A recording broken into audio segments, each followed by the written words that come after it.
Welcome everybody to DigitalWell Ventures Accelerator Cohort 7 Demo Day. Yeah, welcome everyone. How are you? Woo, woo, woo. We're so happy to see you all, and we are of course excited with all the people that are joining us online on the live stream as well, on the LinkedIn Live and also on YouTube. So welcome everybody. We have participants from Silicon Valley, Yes, Singapore, so different parts of the world, and a few here as well. And my apologies to all of you, because I actually wrote the conduit in the subject field, because we were supposed to be there today, and then we relocated here. And apparently, they're still in the invitation. So some of you, raise your hand. Anyone went to the conduit before they came here? Trond is one of them, of course. So hopefully there will be more coming, and we're not losing them on the way. So what will happen today here, David?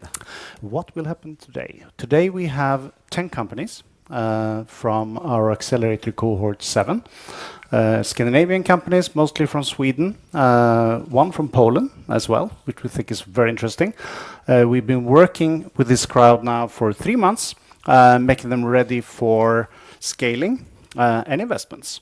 So they're going to be pitching for 7 minutes each. And we also have our panel here of investors with us today that are going to present themselves pretty soon. And after each pitch, there's going to be some comments and some feedback from the panel on 1 to 2 minutes, something like that.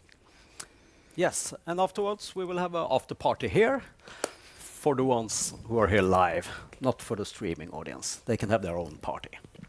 That's it. Yes. So before we start, we would like to have a little chat with our friends in the panel.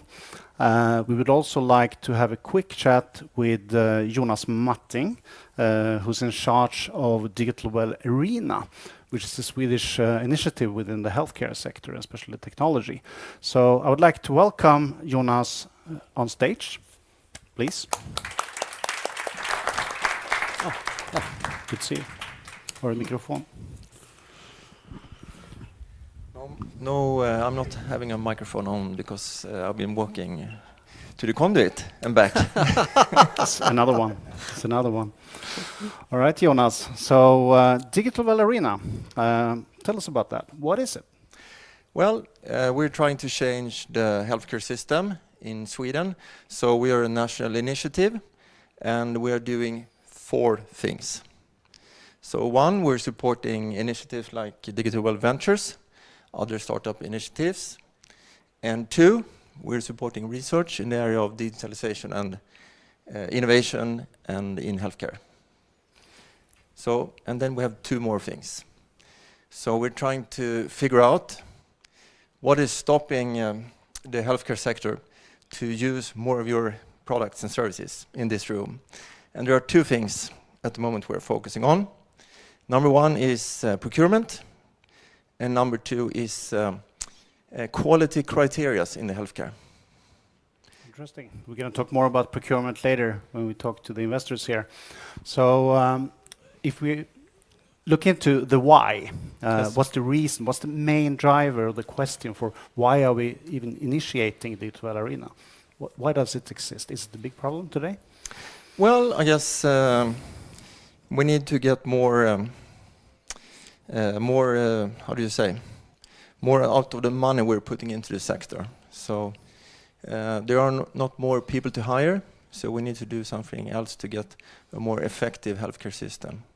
So people are getting more and more sick, and we don't have the money or the persons to handle it. So we need to change the whole system of how we take care of our health in society. So one hypothesis is that we're going to use technology, for example, digital technologies to solve these challenges? Yeah, we need to do a lot of things, but that is of course one. And I meet a lot of people in healthcare, and sometimes people say, at least those who are in charge of healthcare, that perhaps technology is the last chance that we have to fix things. But we have large companies across the world with quite advanced digital platforms. Why can't we just use them? Why do we need these guys? Startups? Well, good question. I think that there is, of course, a place for large companies with a lot of resources, building big systems, but we also need smaller companies that are faster and that are taking on new technology and present it to as an alternative to the big systems. So we need to move faster, and we need more of the new stuff. And that's one reason why we exist as well in DigitalWell Ventures. Stefan, you want to comment on that? Well, I'm very happy for us to have DigitalWell Arena as our most strategic partner, and we've been working almost 4 or 5 years together now. We, as the startup accelerator and the incubator, working with over 60 to 70 companies now for these years, in very close collaboration with you as a partner, working closely with the public sector in this way, and also the researchers. So this makes us very unique, that we have this access to the public sector and access to these kinds of research and ecosystem partners. And we're very proud of doing this together with you. So I'm quite curious. DigitalWell Arena is a Swedish initiative. DigitalWell Ventures, since I'm working with you guys, I know has deal flow from several countries, not only Sweden. It's the whole Nordics and Baltics, and now even Poland. Now, how does that correspond? Are DigitalWell Arena even open for working with the Norwegian ecosystem? Yeah, for sure. So we're running projects all over the Nordic countries and even in Europe. So we're not only trying to change the Swedish healthcare system. So we're at the moment, today I have colleagues speaking in Geneva with UNEC to change how we use procurement to drive digitalization in Europe. So we're doing things not only in Sweden, also in the Nordic and in Europe. So, thank you very much, Jonas. Yeah, so last word then. So we're really open to collaborations. And not least with different, we're quite good at finding soft money down in Europe in different European programs. So I'm all open for discussions and ideas, and so we can help out. All right. Thanks. Perfect. Thank you very much. All right, Okay. David, you always think that you are more famous than you are. So just tell us a little bit about yourself. Yeah, my name is David Holmglad. I'm a part of a company called Explorico. What we've done the last few years is to work with the startup ecosystem. We've been doing events. We have a small startup studio, and we've also been the initiator of DigitalWell Arena. Sorry, not DigitalWell Arena, but DigitalWell Ventures, together with Stefan here. So we work with startups, and so far we've been working with about 100 plus startups since we started in 2016. So, and we're working internationally. We're a Nordic and Baltic startup accelerator, focusing with offices in both Sweden and Norway, and Karlstad in Oslo. So it's very fun to be here in Oslo and meeting the ecosystem here. But we also invite you all Norwegians to Sweden, of course, to meet us there as well. So, yeah, welcome everybody. That's short about us. I think so. Should we talk about these guys? These guys? Yes. Over here. We have 6 investors with us with a bit different profile. Yeah. But what you all have in common here is that you work closely with startups. All of you have invested in startups in different ways and different levels and even maturity stages. So, shall we get started and see who these guys are? Should we do a quick round? Maybe 20 seconds, 30 seconds, quickly name and what you guys do, and then we pass the microphone. Trond Riiber-Knutsen left McKinsey after 25 years to try to help build the ecosystem in Norway specifically. Through my TRK group, we invest in 10 companies every year. We have a portfolio of 120 companies. Healthcare is important in that. I was co-starting Antler globally with 3 friends out of Singapore. We are now in 25 countries, including the Nordics. Also co-started Catapult, the social impact accelerator. And I'm born in Ethiopia, very active in Africa. So I take an Antler to Nairobi and Catapult to Kigali. And I also work with Lærdal Medical, the robotics company, on their venture arm, also very active in healthcare in Africa. So that's me. Tough follow. My name is Regine Larsen Lindtvedt. I'm actually not an investor, the only non-investor here. I represent 2 companies. I'm head of market strategy in the strategic partner unit in If Insurance, which is a Nordic Baltic insurance company. And I also am the CEO of If's sister company called If Services. I meet around 1,500 founders every year, and I see 600 pitches. Work very closely with the startup system.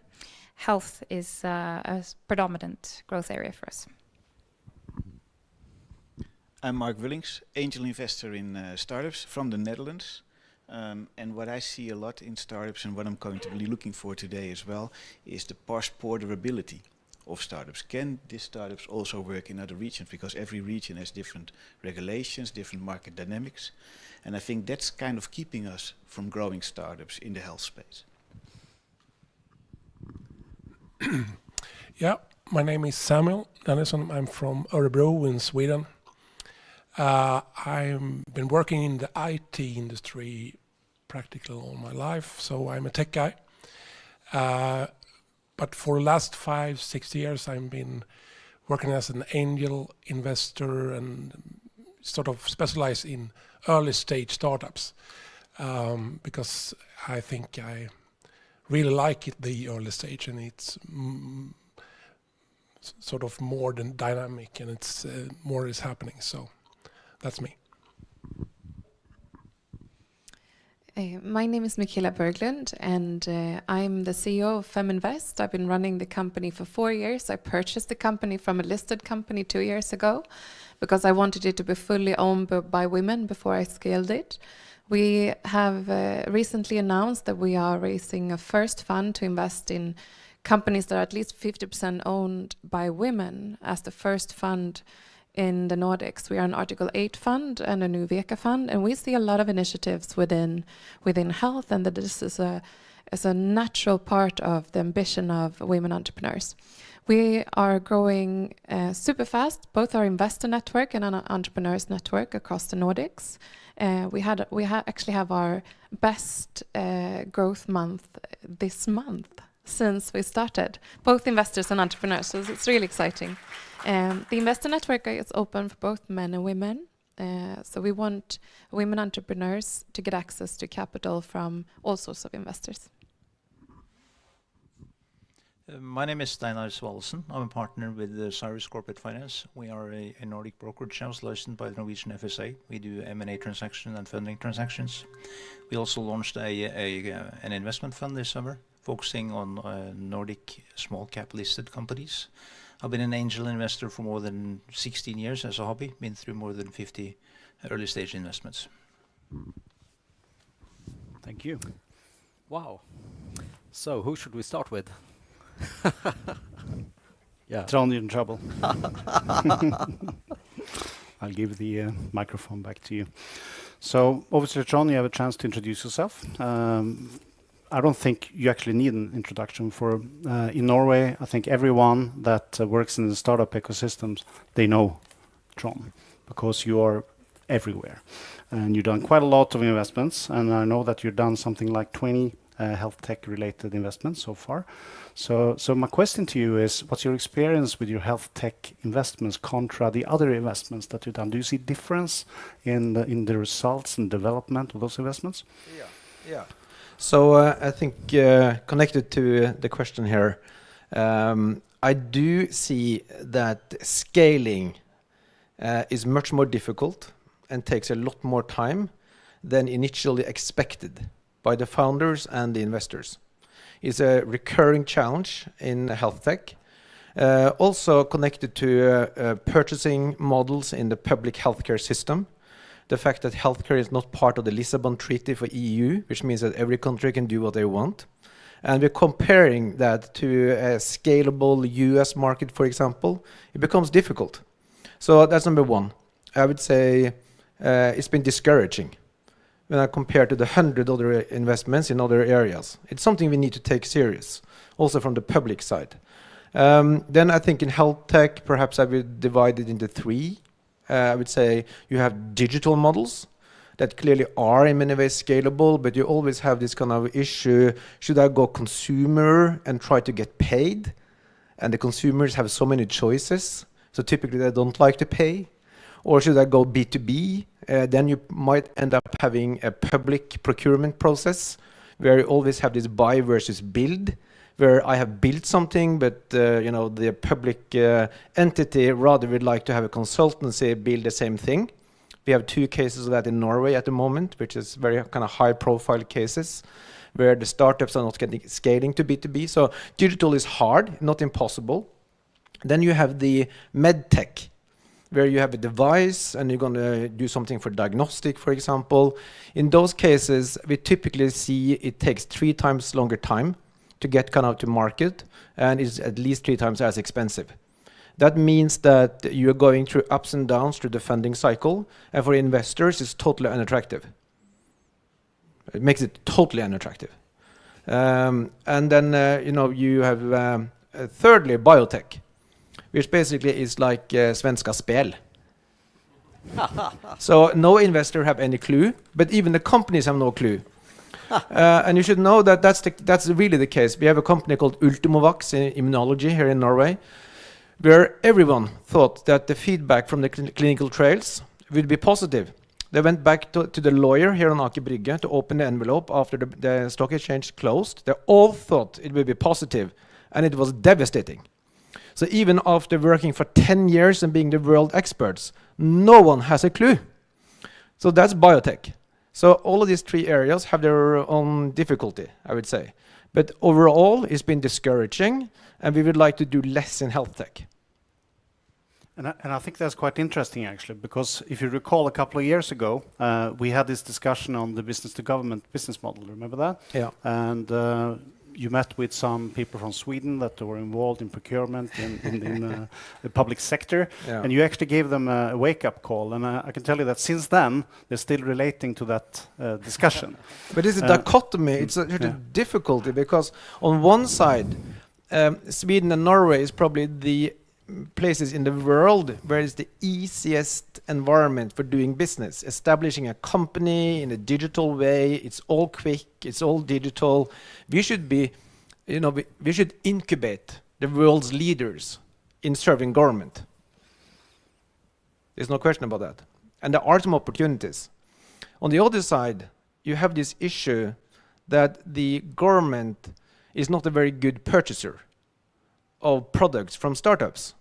So in Norway, for example, we have close to 400 municipalities. If you are in many areas of healthcare, they are your customers. And they tend to buy 400 different solutions. Because I'm not going to buy something which is orange, because I want light orange, I want red, I want blue, I want a different character, and everything is different. So there is no guidance to the municipalities, for example, on coordinating procurement of digital products. So we end up in this fragmentation. And buy versus build is a horrible situation too, where they rather build with a consultancy instead of scaling. So having the government as the buyer is difficult. It's hard. Basically, you're backing up what Jonas said previously about there is a challenge, and the challenge needs to be addressed. And I think it could easily be addressed if the government, in this case in Norway, that I know better, actually really want to do something with it. What would be your last advice to health tech founders? I think double down on scalability. I'm not stealing your story, but that is the biggest issue. What is the way to scaling? And in such a way that you move the case forward, makes it investable at frequent milestones, and that you move towards monetization. It's hard. It's not impossible, but it's hard. And double down on that early on. Great piece of advice. Thank you very much, Trond. Yeah. Should we move over to you, Regina? Yeah. Now, as a corporate, you're standing a bit on the side of the startup world, looking in. As you said, you're looking at up to 1,500 founders every year. It's quite a lot. Now, why would a corporate spend so much time looking at startups?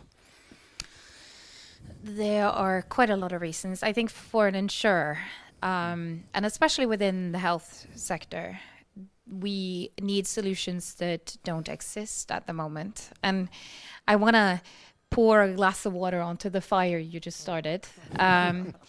I think that there are opportunities in other areas than the public sector and beyond public procurement. I think insurance companies could be a part of the solution. We are probably one of the largest buyers and we are a big part of the triaging work within the health space. So if a startup can find a way to build together with us, or if they can understand our ecosystems better so they could propose solutions that are more easily implemented into our ecosystems, that's a very good way to scale. And that would probably lead me into you're probably going to ask me about what my advice would be too. That is one of my advice, is to understand the ecosystems you would be a part of. I see a lot of founders presenting to us, and I think especially within two areas, tech and health. And health tech even more so, very often started by people from passion, people with expert experiences, and they often lack experiences from corporate life and from kind of building businesses in a corporate landscape. And I think what a lot of founders maybe don't realize is that there are people like me who see 1,500 of them every year. And the cases that I love, I have to sell for them. I think maybe I'm becoming better at pitching than most founders because of it, because I need to also convince all of my corporate stakeholders and also a landscape of partners in an ecosystem that we need to embed them into. Because especially within health, you're not going to be a sole provider working in isolation. You will have to work together in quite a complex landscapes of purchasers and vendors. And of course, especially within health, you will also need to work together in a different landscape, which is more, it looks like a B2B2C landscape.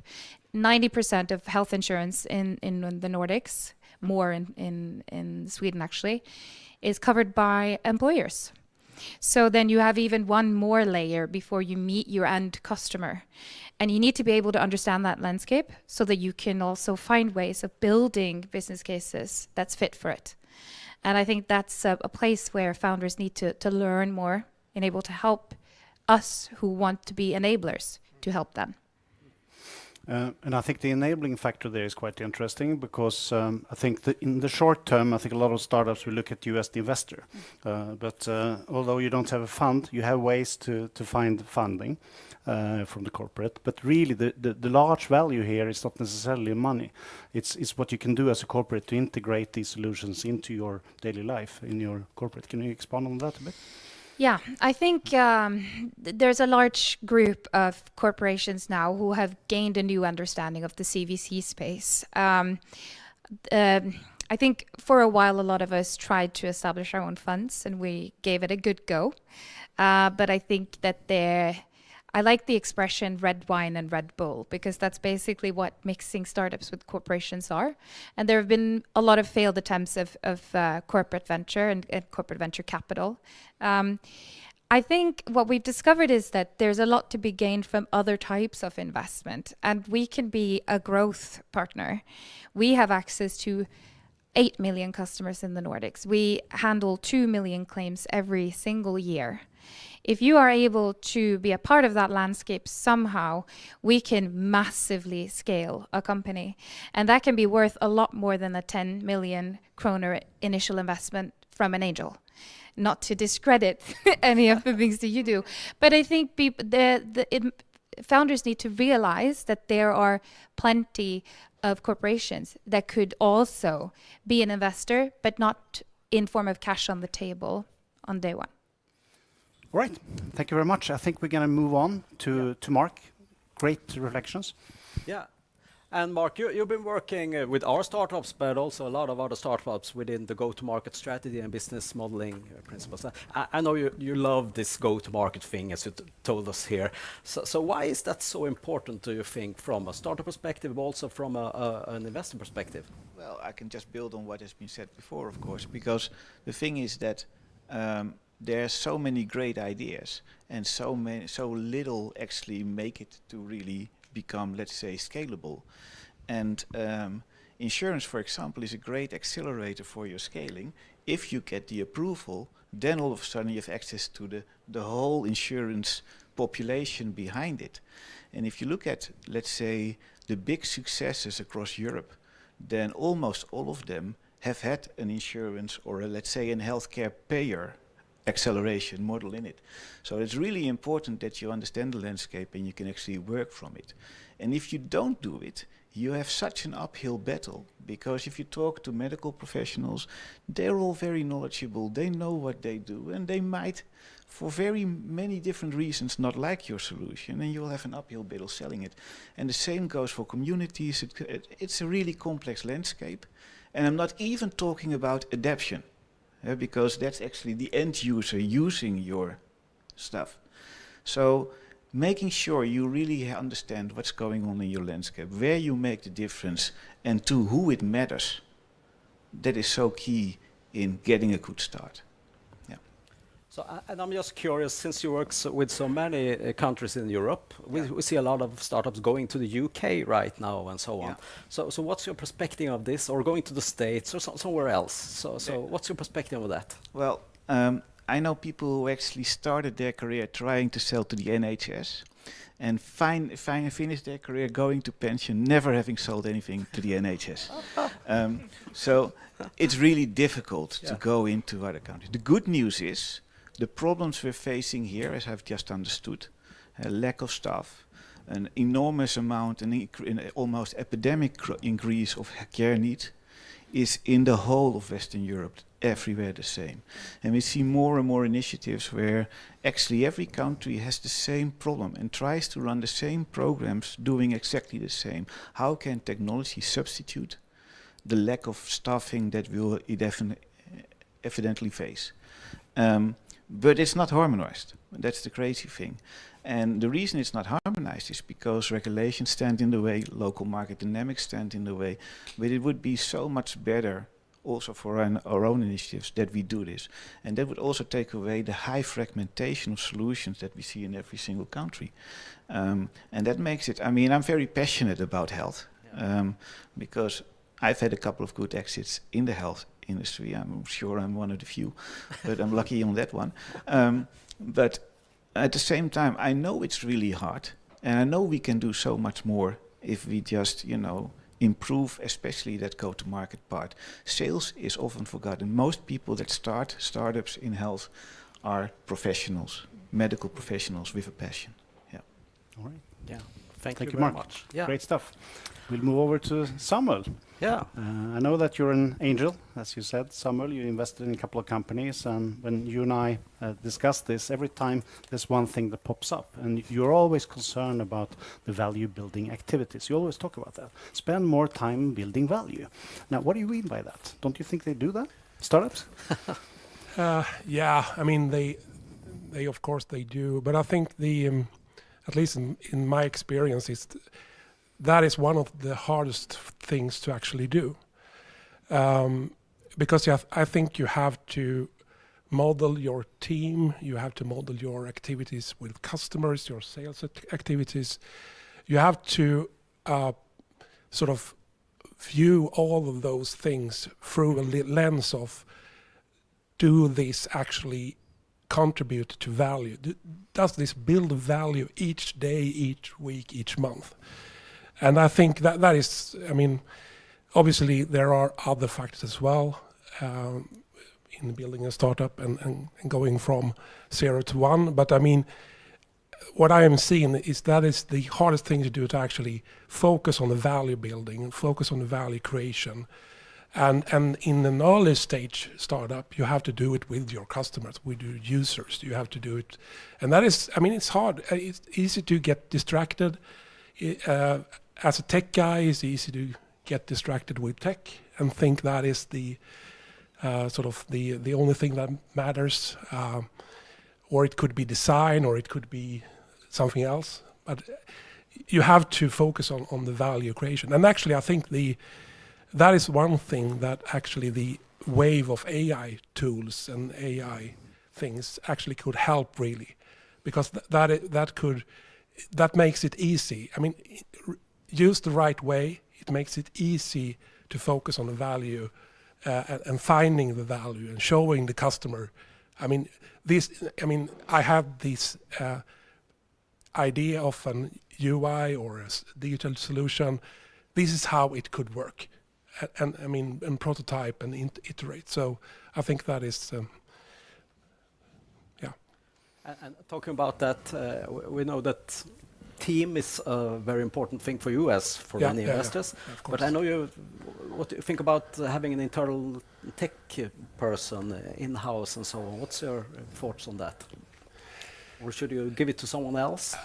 I mean, I think today you actually, with the AI tools, I mean, they are getting better each week. I think you have a sort of a turnaround in 6 months. We're going to have AI agents that are practical developers that we can talk to in Slack or on Teams. So I think there is no reason to outsource some of that. And also, I think that one of the reasons you have to have sort of the tech understanding or the tech really close if you are building a digital solution is because of the value creation. Because you have to measure that through the same value creation lens as you measure all things. So, yeah. What's your last trick for the startups here to think about in using the time in building value in the startups? Yeah, I think one of the sort of the biggest things I've discovered is that, I mean, it's the early stage sort of value creation and selling and market. I mean, it's really so much different from the later stage, and much of the advice you are going to get from I mean, VCs and investors, that is early stage advice. I mean, or the late stage advice. I mean, the early stage advice would be to just work as close as you can with customers and the users, and focus maybe less on, go to market. All right, good. All right, thank you. Great takeaway. Yeah. We'll move on to Michaela. You just introduced yourself as an investor that invests in femtech and in females. And now, is that based on the fact that there are different challenges for women contra their male peers? Yeah, it's definitely a lost opportunity, and there's so much prejudice in the room whenever you start talking about this. It's the less risk that women entrepreneurs are taking. It's that they are not as many. But the truth is that there are almost no check writers that are women, and that is one issue and one struggle. Also, the sort of questions that women get in the pitching room are more biased towards protecting the business rather than talking about the potential of the business. And this is global data. Also, the lack of role models, that we don't see as many women that's doing those successful journeys that can inspire a new generation. As we see now, for example, the influencers in the Nordics that is inspiring young entrepreneurs to go down the same path. We see new businesses come where role models are. But I want to tap into this discussion. I see a lot of women entrepreneurs, starting businesses within health, starting with a passion, as you describe. But what I'm rather than the ATG or Svenska Spel, as you say, betting on that one horse, I would like to see more entrepreneurs being a bit more strategic about the direction they're going and being smart about it in the beginning. And I'm going to explain that to you because, for example, I knew I wanted to set up a fund, and I knew that a few years ago, but I didn't launch the fund straight away. I didn't start with the clinical trial one, or focusing on the actual product. I was focusing on the things I needed, the data I needed in place. I needed to have data on the women entrepreneurs in the Nordics. I needed to have the investors to actually be the base of the community. I wanted to be the go-to platform for, I want to get in contact with women entrepreneurs. And actually, I started with charging for different things, hustling, taking fees from different areas and seeing where that led me to continue to build bootstrapped.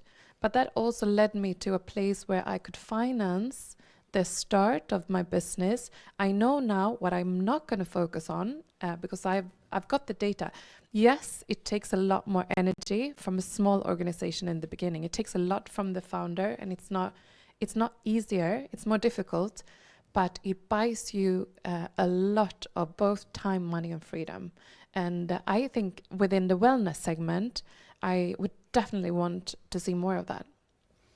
Thank you very much, Michaela. I don't know if you agree, but Before you get the microphone, I'm going to pass it back to Trond here, because I know that you have an opinion about female founders. You have had some experience that are actually different than with male founders, correct?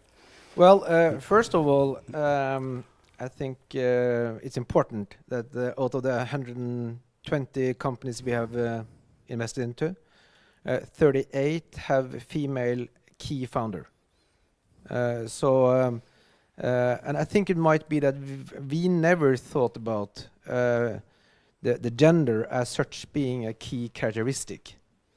And it's even like I feel that in Norway, because we've been so far behind on venture, we might not have so much entrenched idea on this as other markets where it's been a longer history.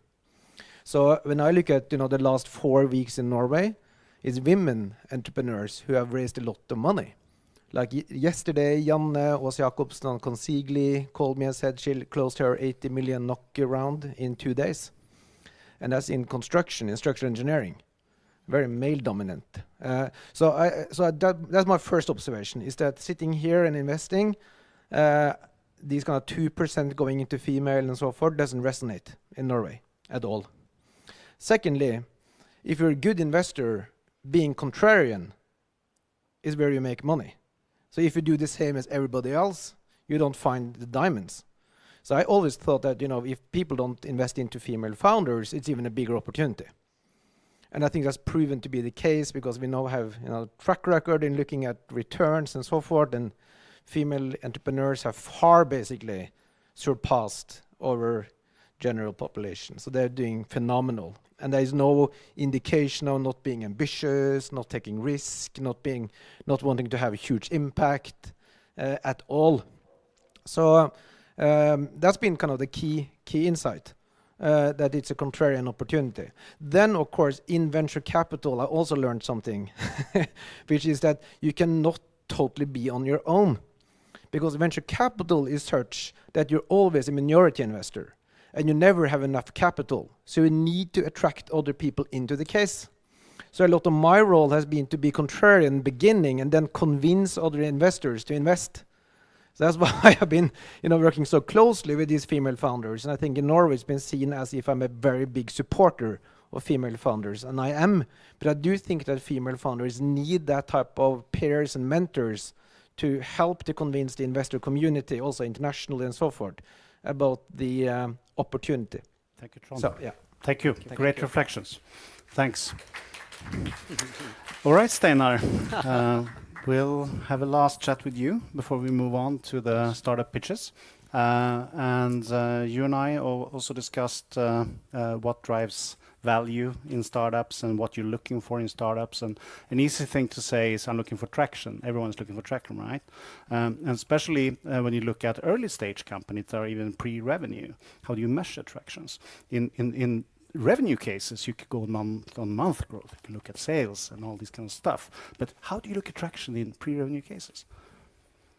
Well, that's the $1,000 question.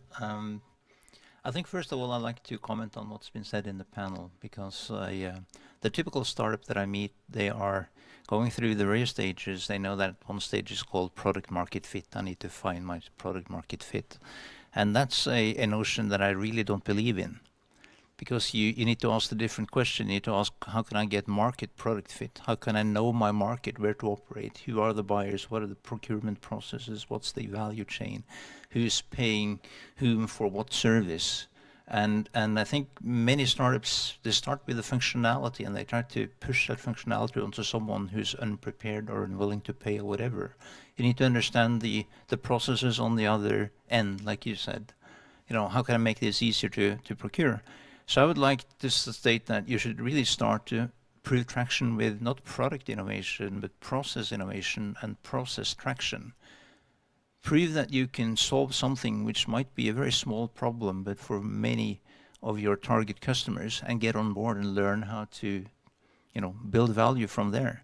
And also think of the value that you might generate, not just from providing a functionality in stage 2, but also data and insights, because that's really your only key competitive advantage going forward, that you have proprietary data and insights into a given process that you make even better with your product. So going forward, and there was a question, should there be a technologist within the team or not? I think building something, it's becoming commonplace. And if you're able to build something, someone can do it cheaper tomorrow. And with AI, that acceleration is going, exponentially. So what you really need now is what I call configuration competence. You need to know what puzzle pieces to pick and at what time and how to put them together. And on top of that, you build your small functional layer, which is unique. And that's really the innovation model, and that's how you build, again, traction. And my second point is really get early on a very good advisory board. So you can go to key people and get answers quickly and efficiently, so you iterate and make your innovation even better and more quickly than your competitors. Okay, thank you very much, Steinar. And Thank that you. concludes the Fireside chat. Thank you very much. I Big, think we big can move applaud over. for the Yeah, big applaud. panelists. Yeah. So what are we going to do now, Stefan? Yes. So we will listen to 10 pitches, actually, from 10 startups. I think at least more than half of them are female, for example, today. And so that's really good. And they will have 7 minutes, but perhaps they will pitch shorter, and they will have then get some questions from these people in the panel. And you will have the opportunity to talk with them afterwards on the mingling session as well. And if you are watching online, you can find the links to the LinkedIn pages to the companies in the event invitation for this event on LinkedIn. And I think the dynamics here in the panel is that since we have 2 minutes, or maybe 3, depends on how long the pitch is, obviously not everyone has time to ask questions. So if you can raise your hand, if you have a question for the startup, we'll go with that. If not, we'll pick 2. All right? So let's go with that. Yeah. So we'll get started.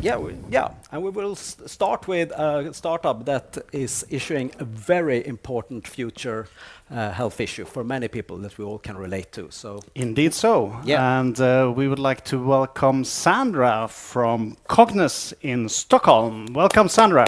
woohoo!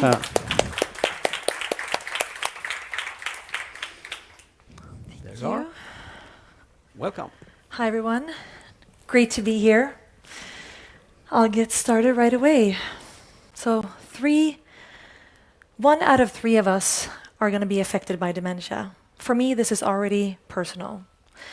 As watching my mother struggle with cognitive decline, I was encouraged to do something about it with this delayed dementia diagnostic procedures that we're living through today.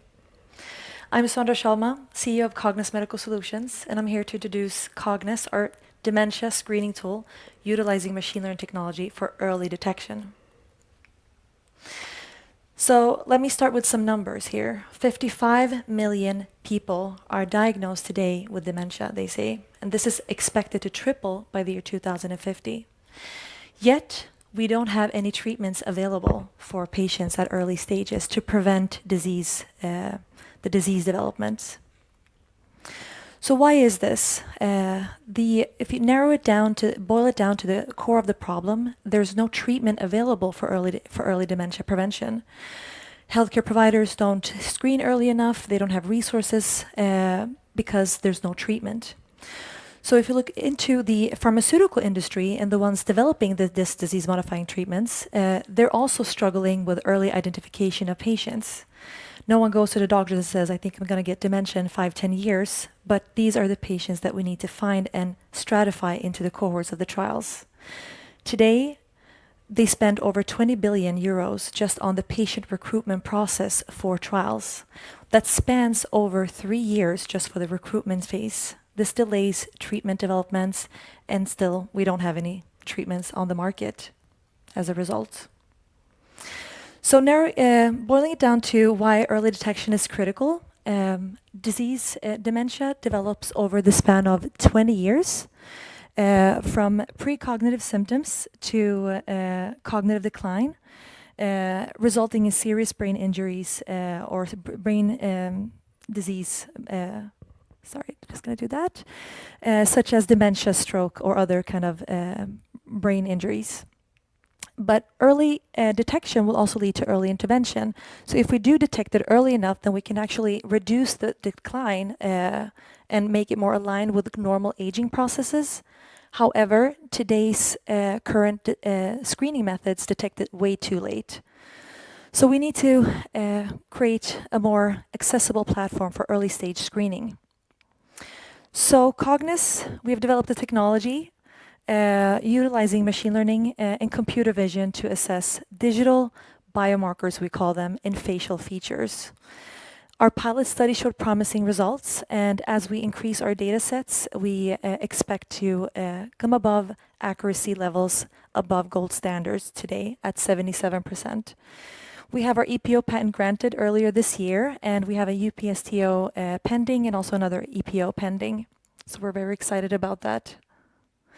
So this is not science fiction. This is based on research backing up 30 years, linking cognitive decline to facial features.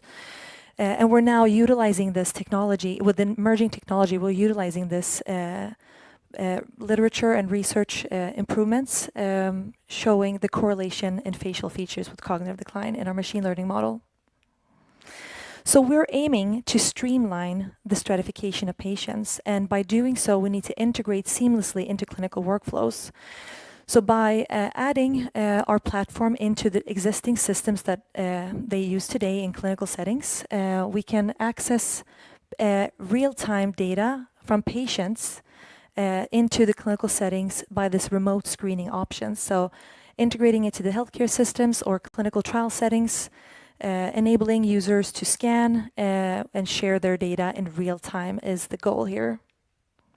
So we've developed an app for this, making it accessible, a non-invasive objective screening solution addressing this dementia in early stages, accessing patients by merely scanning their facial images, having our machine learning screening analysis, and then sending it to the clinician for results and prognosis. So traditional methods used today are still paper and pen. They're unreliable and subjectively measured. Today there are emerging technologies in this pre-screening industry, but our advantages is that we're really formulating this pre-screening advancement with our easily accessible platform. We're objective, scalable, cost efficient, and we're also user-friendly with our technology in comparison to a few other competitors out there, maybe even collaborators in the future. And this market is expanding and rapidly growing. Today it's estimated that this market is set on 23 billion as of 2023, and it's growing an annual rate of 29%. So it's a rapidly growing, there's a lot of need for early stage screening of neurodegenerative diseases, and we're tapping into that with an 8% market share according to our calculations. So our go-to-market strategy, we are now in collaborations with research institutions for accessing more high-quality data, larger data sets to further improve our model. With our patient organization channels, we'll be accessing the patient's needs assessment and distribution channels thereby. And we're targeting biotech and pharmaceutical industries as there are an urgent need of early stage screening to stratify patients to improve their success in trials to get a product to market. So we'll be releasing our software as a service, B2B model, and market entry as a research use only device in the biotech and pharma industry. And then our goal is to expand to the hospital and healthcare settings, and also insurance companies. You mentioned that before. So our roadmap until now, we've developed our machine learning model. We've established research partners, and we have more in dialogue. We've developed the app, and we're going to be focusing on MVP next year. So optimizing the MVP by next year with high quality data. Yes.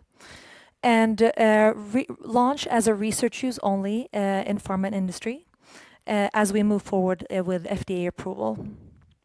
So our small but expanding team consists of a diverse set of complementary skills. I have background in neuropsychology, we have AI, machine learning, research experience, and expert advisors with proven medtech experience, deep tech experience in medical, pharma, and clinic settings. So we're inviting partners, strategic partners for investment opportunity of 500,000 euros. And we're excited to hear from you and hope that you will join our journey in this transformative, changing the lives for millions in the future. Thank you so much. Thank you, Sandra. Thank you. Thank you very much. Great presentation. Do we have any questions? Great to meet you again, and so exciting to see you on stage. Excellent job.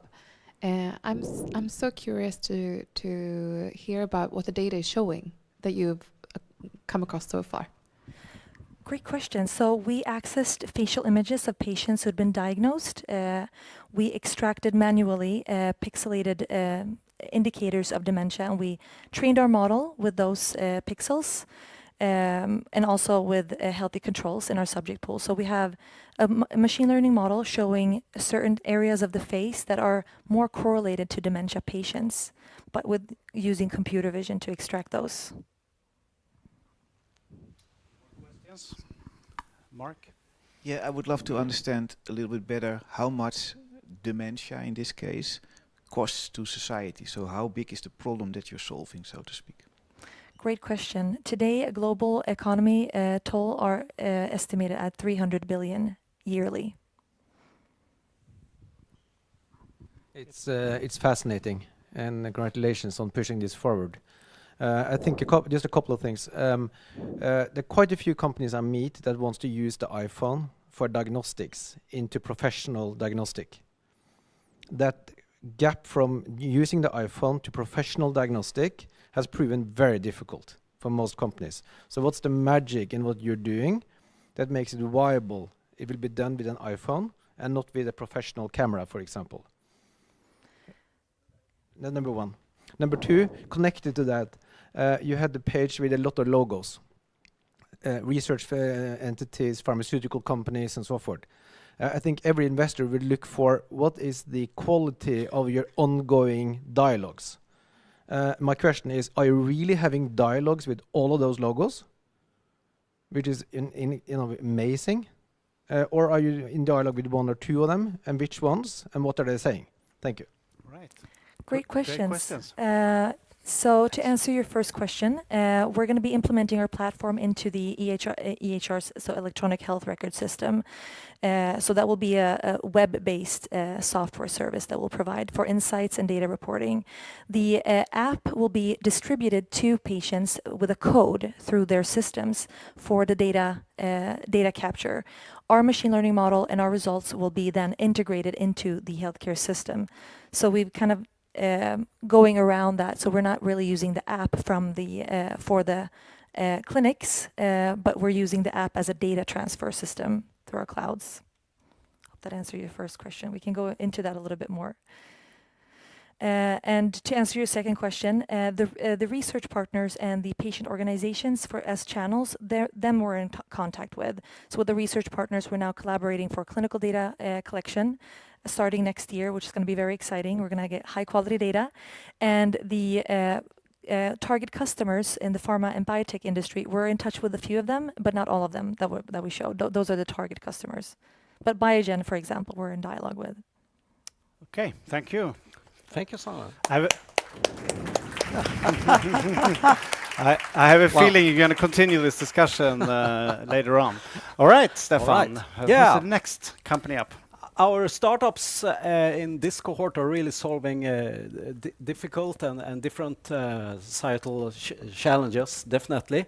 We'll now go into another challenge, and that's about sleep. So just a question to the audience here. How many of you have sometimes a hard time to sleep? Well, almost more than half. And who of you always sleeps immediately like a log? Well, some of them, yeah, okay. So let's see, meet this next company, Sammy from NapLab. Big applause for Sammy. There we are. Thank you. All right. Hello, everyone. My name is Sami, and I'm here to present NapLab. And we're building the world's most effective medically certified solution for improved sleep. It's the digital sleeping pill. So around half the world's population struggle with sleep. And since sleep is the foundation of mental and physical health, this is causing a huge health crisis.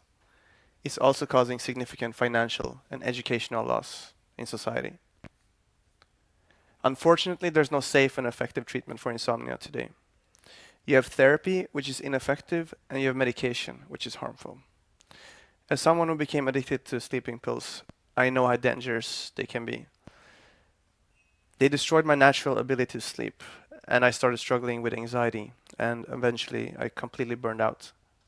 And that's when I started my health journey, which has led to several ventures, including a leading clinic and the leading neurofeedback product, which is used by NASA and hospitals around the world. And now I'm excited to finally be working on the very cutting edge of insomnia treatments. So we're creating a completely new category by developing a medical treatment that is effective and safe. Our solution is based on a scientific method called brainwave entrainment. Basically, we use audio to influence your sleep while you sleep.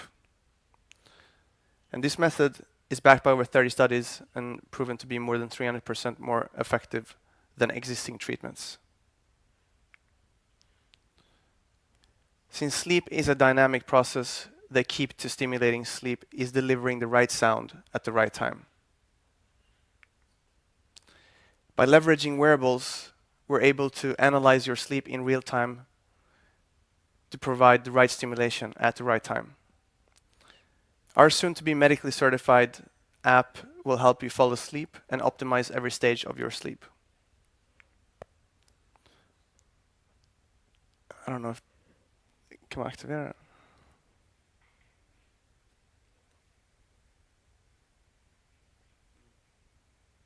Oh, it seems the demo isn't working, unfortunately. But I was going to show a quick demo of the prototype in action, and you would hear the generative AI audio adapt to the sleep stages dynamically. Some of our achievements so far: we've built the world's most advanced real-time sleep tracking. We have Sweden's leading sleep researchers supporting the project, and we've begun testing with initial data showing very promising results. We have a super experienced team building NapLab. I've been a health tech entrepreneur for the past 10 years, and I hold Sweden's crowdfunding record. And my co-founder Pradyumna has held leading machine learning roles for the past 10 years. We plan to start raising during next year, and we're actively looking for beta testers, especially if you have an Apple Watch. You're welcome to join. And if you'd like to support us in our journey, we'd love to talk to you. Thank you. Thank you. Sami. Oh, sorry. Please stay. Yeah. So, who wants? Perfect. Who wants to start? Yeah. Thank you. Really nice presentation. Just a question: what was the sort of the business model? How are so we plan to target consumers directly. Although we are planning to get this medically certified and be able to go to the public sector and so on as well, long term, but we're seeing such high interest from the consumers. We've done some market research, for example, and we saw that out of looking at the just US general population now, not like people with sleep problems or so, but just general population alone, around 85% or so were interested in paying for this service. So that's why we just want to make this publicly available for those who want it. Okay, so is it going to be a subscription or? Yeah, we plan to make it into a subscription model. Two questions. the technology in itself, the sound. I'm quite interested in this, and as an avid sleep worried person, and also ASMR lover, amongst other things, is this not very easily copied? And my second question is, I didn't see anything about your landscape of competitors of apps such as Calm, which is quite dominant in the field right now. What is your take on that? Right. So could you just run the first question again? If it's not very easily To copy, copied. yeah. So I would say it's actually quite difficult to copy. The whole system is very proprietary, and like we have a lot of AI going on, both on like the sleep tracking, as well as the generative AI audio, as well as personalization. So it's like, and it just gets smarter and smarter, and this ties back into like Calm. So competitive landscape, basically what you have is pre-recorded audio that's just played throughout the night, and that's what Calm does, that's what the Spotify list does, that's what the YouTube like videos, audios that people use there, and they're super popular. Like if you go search on YouTube, you see like 50 million views, 100 million views, and it just goes on and goes on and goes on. And the thing about when you're using like sounds that are truly effective, it's very important that they're timed correctly, because otherwise they actually they influence your sleep negatively. So it's like either you have just pleasant sound that doesn't do much, but it just makes you feel good, or you have like very powerful sounds, but they need to be timed in a very precise manner. But I just think that the people who use these types of apps, they continue to use them. And I think a lot of people think they work and that they work well enough. Right. And I think that would also be a challenging aspect for you, because you're going to have to really prove to the end user that this has a much deeper and more effective effect on you than the other competing apps. Right.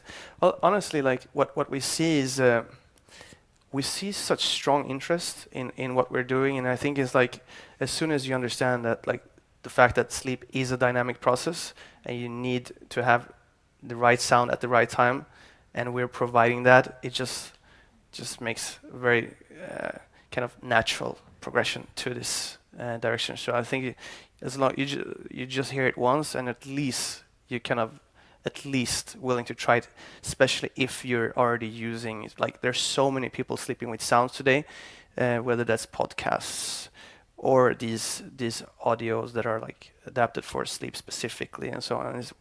And people are sleeping with headphones and all kinds of stuff today. And those who are already like doing that, they are actually the ones that we see like this kind of like the strongest interest even. So I think that kind of progression will happen naturally. Thank you very much for the questions, and thank you very much, Sabi. Big Thank applause. you. Thank you. Awesome. We're going to move on, and we're moving to Poland. And please welcome Karolina from Wellmate to the stage. Woo.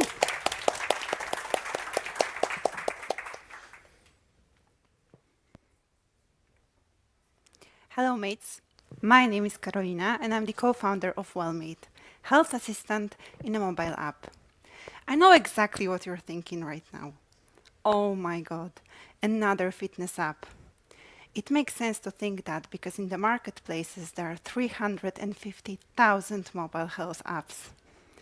In reality though, almost none of them meets the expectations of stressed out, busy millennials who lack control over their health.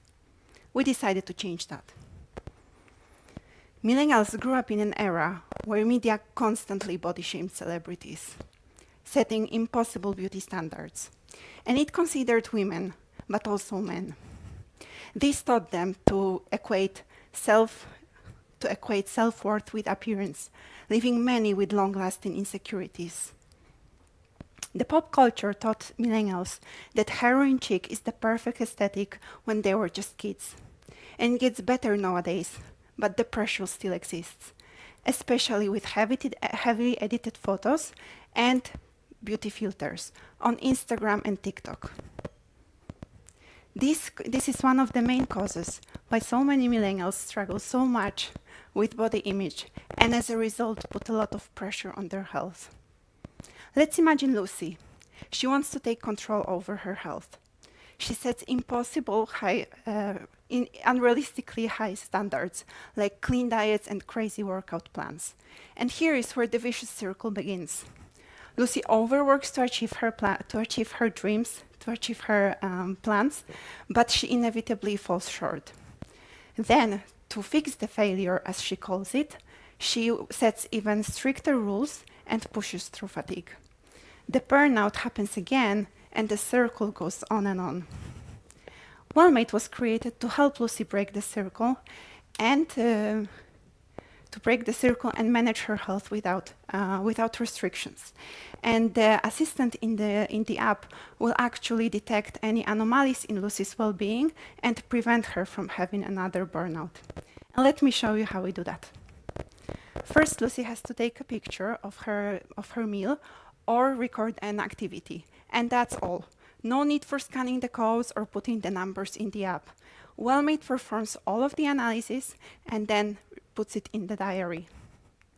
Lucy loves statistics, so she can ask Wellmate to prepare a report about the day, a week, or a specific activity with tips on how to improve in the future.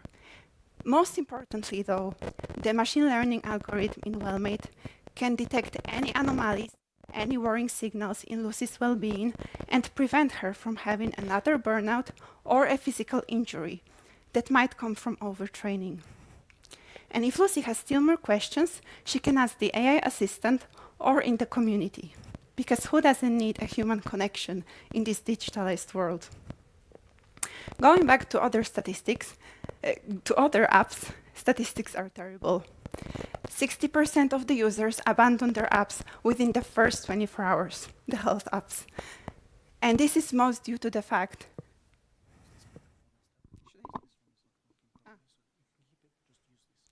sorry.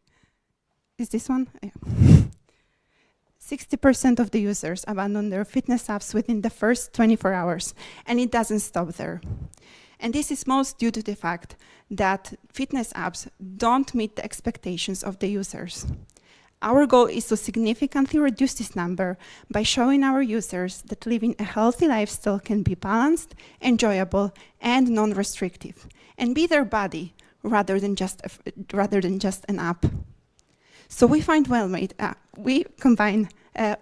We actually provide holistic approach to wellness, combining focus on mental health, physical, and emotional well-being. Most of the other apps only focus on one of these aspects. And we find Wellmate in the center of 4 different elements if it comes to overall health.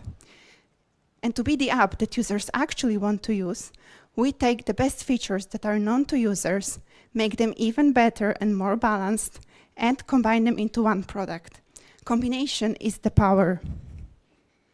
We also wanted to have a look at the apps that are also holistic, and we are actually the first app on the market that can detect any anomalies and prevent a burnout without a wearable like a smartwatch, only based by the data registered by the user. We want to launch first in few European countries where we have estimated 15 million of users of health enthusiasts live, and they pay more for fitness apps than an average user. Then we have plans to conquer the rest of the Europe, as well as an American market. Globally, the interest in health apps is growing, and this reflects a trend in holistic approach, combining fitness, nutrition, and self-care. And Wellmate will be available in a freemium model, in a free, basic, and premium version with micropayments in the app. This model is very well known to users, and after examining the pricing, we decided to be comparable with other solutions. And we decided to create WellMade because we managed to gather an amazing team. Me and my co-founder, Radosław, met during MBA for startup studies, and we were soon joined by other amazing specialists. Together, we are a perfect mix of business, tech, and science with superb understanding of medical data. And we are also stressed out and busy millennials. After talking a lot to users, we started working on the solution, and currently we are performing beta tests. We plan to launch the first open version in January, and soon after, expand our team and to reach the next milestones, growing the community of users and developing more functionalities. For that, and to accelerate our growth, we are currently seeking for an investment of 500,000 euro that will give us a runway of 18 months and make us closer to reaching 1.5 million euro in revenue. Thank you, and I hope we can become mates.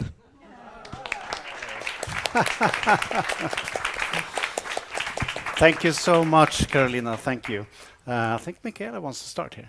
Here you go. Yeah, I was very eager. Thank you. Well done. So exciting. I love the low entry level. That is great. That is something that I haven't seen before in this kind of apps. I'm super excited about sports tech and fitness applications. I use some of them, and I see a trend that I really like in terms of the social aspect of getting other people on board. Do you have any thoughts on that? Yes, one of the biggest part of our app will be the community. First, we want to actually grow our database of users and then introduce them to a community inside the app. Another thing will be the community outside of the app. So we are always listening to what our users want in terms of the functionalities. But going back to the community inside the app, you will be able to create a group with your friends where you go to the similar classes, for example, or you go together for runs or cyclings, and just to motivate each other, for example. Or you can find other people if you don't have any around you. Will you see what? Oh, sorry. Yeah. Will you see like, oh, she had that for breakfast too, or like into mental fitness coach, etc. It depends. I guess most of people wouldn't like to share everything, but if you and your friends have this will to share everything, then yeah, of course. Right.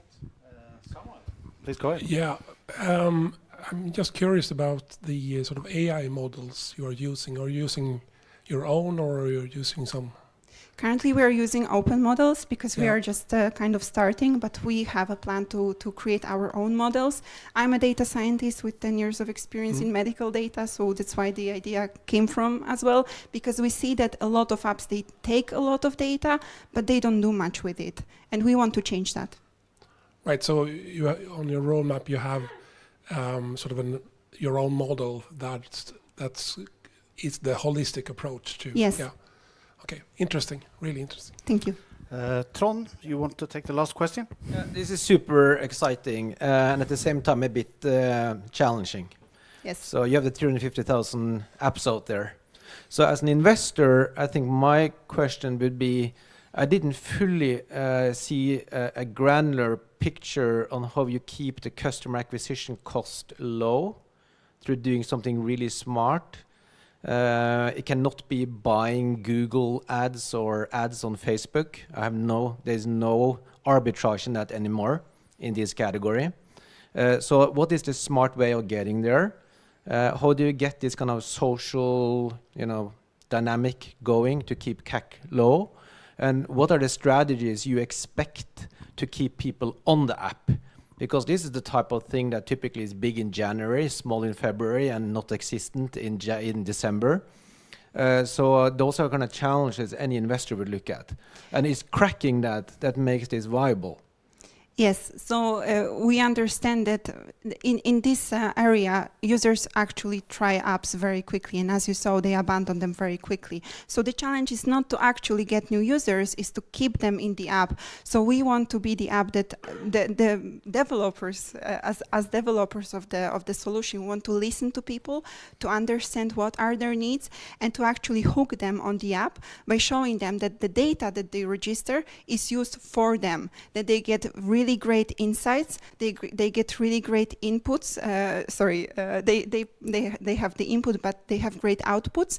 And as for the cost, one of our idea is to work with ambassadors of the brand. So we are already talking with some influencers that have the same values. So they are not just any fit influencers that are showing on Instagram or TikTok, but they are people who really, really believe in the power of mental health and combining it into physical health. And we have already some people who agreed to kind of be our ambassadors at the beginning for free because they just love the solution so much. Okay. Thank you so much. Thank you. Thank you. Great presentation. All right, we will go back to Sweden and to Linköping and meet a very exciting company called Hemstöd. Welcome, Yes. Jonas. There we are. Big applause. Thank you. Okay, we want to increase the quality of life for elderly and active seniors. Relatives are struggling to give support for their elderly loved ones. Me, for example, I live 2 hours away from my mum and dad. That means I can't just stop by after work, follow them to the store, fixing something in their home, or just sitting down, taking a cup of coffee with them. At the same time, as the public care system is really inadequate and underfunded. It's a lot of different helpers, and the service is really slim.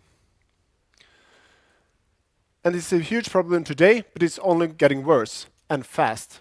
Already by 2031, the number of people aged 80 or above will be increased by 50%. This is a 1.9 trillion euro market for Europe and North America. My name is Jonas Lindahl. I'm the founder and CEO of Hemstöd, and we have the solution for this. We've created a digital booking platform where elderly and relatives can log in, search among helpers, and choose a reliable person as extra help in their daily life.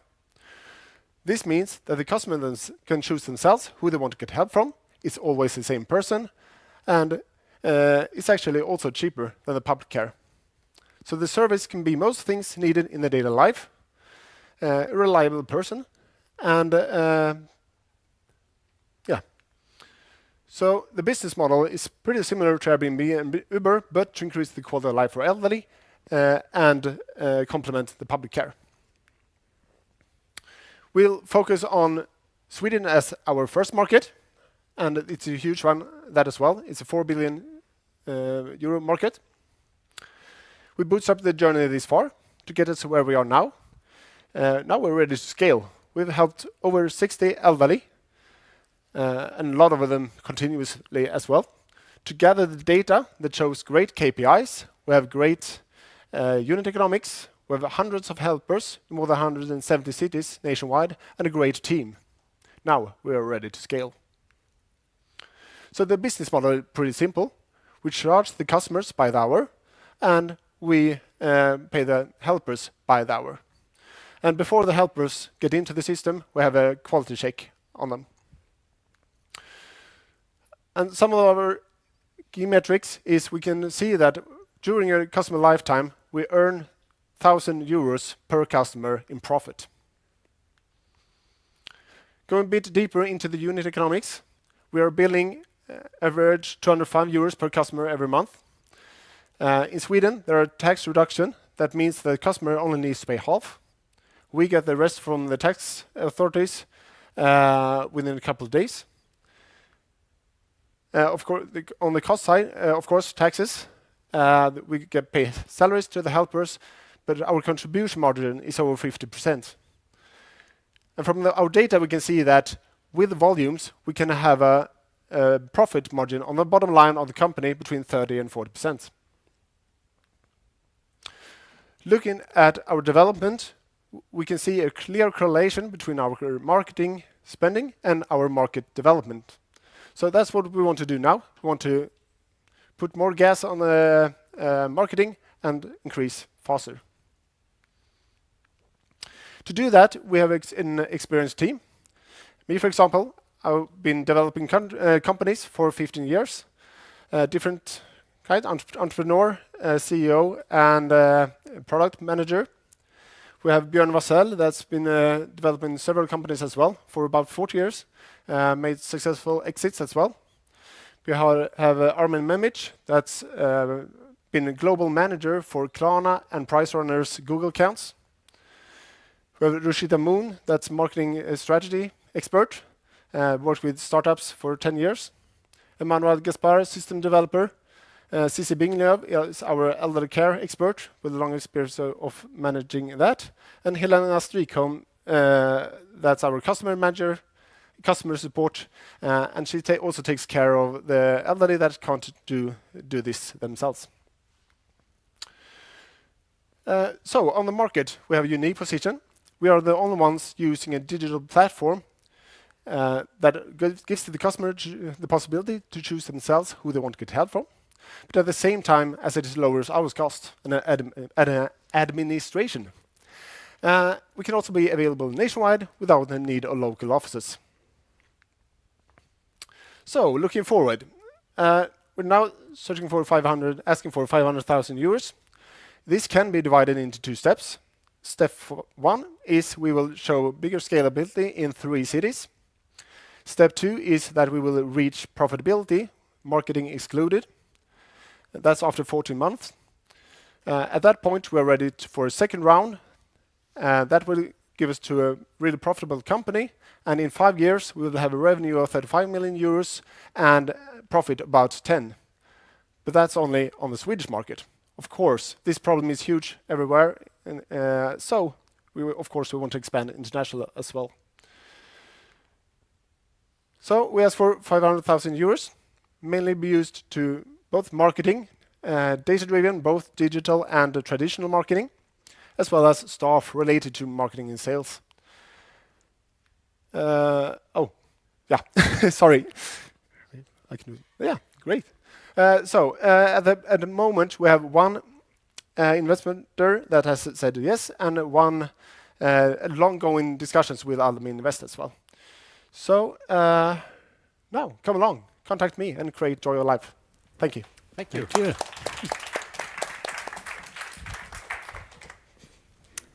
Super. It seems like a very important initiative. Thank you. So that's very well done. I think as an investor, I would like to calibrate a bit whether is this a venture capital-like opportunity, or is it more like a business build opportunity? By that I mean, in year 5 in Sweden, it would be good to understand what is your core assumptions there? How many customers do you then have? What's kind of your market share of total care? Just kind of the sense of, does it sound right? Particularly because Sweden seems to be particularly attractive given the tax refund you get in Sweden, which you don't get in Norway, and not in Germany. So I need to think, okay, are those assumptions good? Can this scale? Because only Sweden standalone is not a venture case. It's like nice business. What we call SMB is what in Dagens Industri get a gazelle. And we don't invest in gazelle. We invest in venture unicorns. Yeah. So, yeah. Okay, thank you. It was a lot. The size of the opportunity. Yeah, size of opportunity, yes. And it's... In year 5 in Sweden, what's the core assumptions behind core assumption in Sweden is 24,000 active customers. Yes, and that's below 5% of the market. Yeah. Some... population. Sorry? Yeah, of the population that is the target. Of the ones, that's our sum, from the sum. 5%, yes. Yeah. And yeah, so 24,000 customers. We see, what more metrics do you like? How many helpers do they have? Then we need approximately like 18,000 or so. 80,000. Yeah. And what That's at first step, we really focus on getting first market up and running. Next step is looking at, okay, what is the perfect next market to go to? And in that, of course, this was the Swedish market. It looks like this. In another market, it looks in another way. The problem we are facing and the families are facing are really broad, but the market situation looks different. But there is a market there, and we can find that's a gap. I think from an investor point of view, I think it would be a concern. It sounds like you're going to wait 5 years before you're going to go to a new market.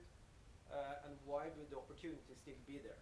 If this is such a wonderful opportunity, it's not rocket science. So why would there still be an open opportunity somewhere else in 5 years? The expansion abroad will be as soon as we're up and running in Sweden. That's like 2 years. Yeah. Okay, Mark. Yeah, I also have a practical concern because it seems like, if I understand your story well, you want to start in a couple more cities or places, basically. That this is very service-led. So you first have to make that matchmaking model work before you can grow on. Coming from a country where informal care is an official part of the care system, which is crazy, but it's how it is. I know this is a huge problem. And what opportunities do you see to scale faster? And what can you leverage there to scale faster? Because indeed, this is going too slow. Yeah. Yeah, scale faster, I would say. First of all, it's one of the drawbacks in this, if you can say it like that, is that this is a new kind of service. What to many looks at today is, okay, what is there today? So that's one of our marketing parts. Need to go out there, be visible, show this that this is a possibility as well. And I think that's our combination of win-win-win, where the helpers, it gets benefits from them, they get salary, it gives them a lot of benefits as well. The customer, the relative driving force, they really need to lower their stress, etc. The elderly needs a better life, quality of life. And this combination, if you can bring these together and really do that will be a big change. Because the unpaid help, you don't have that much of, you can't scale that fast. This can. Yeah, and we'll have a last question or comment here. A quick question and just an anecdote. And the question goes with any two-sided platforms where you have a supply side and demand side. There's always a chicken and egg problem. You need the caregivers and you need the audience that need the service. So my first question would be, what would be the first three services that you would launch? What sort of care service must a provider be able to give? We're on the market now, and it's actually the core service is a reliable person. That can be a helping hand. That can be cleaning in a house. It can be following them to the store. It can be driving them to their husband's grave. It can be sitting TV with a dementia sick husband while you go to the store. It's a reliable person there as an extra help in the daily life. What's needed for each person? And then the anecdote, about 7 years ago, I was advising a startup out of Paris that would also provide a two-sided platform just like yours with respect to just helping the general public. You needed help with something, fixing your kitchen cabinet or anything. What they devised as an onboarding strategy to get buzz and knowledge about the brand and the service was actually a reality television show. So they partnered with media and they created a game show, and the output was really the onboarding strategy for the app. So there are many ways to recruit at low CAC. Okay, interesting. Wow.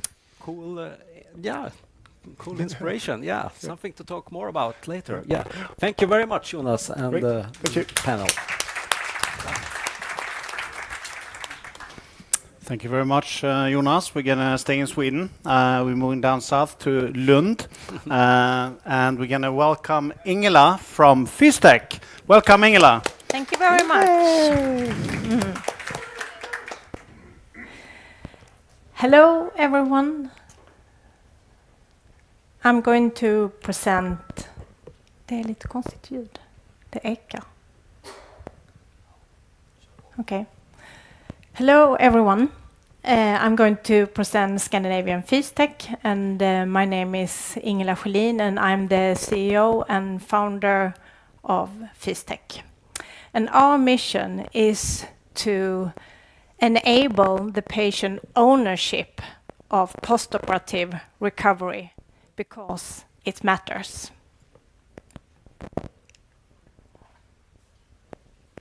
Starts very good. The most important thing after... okay.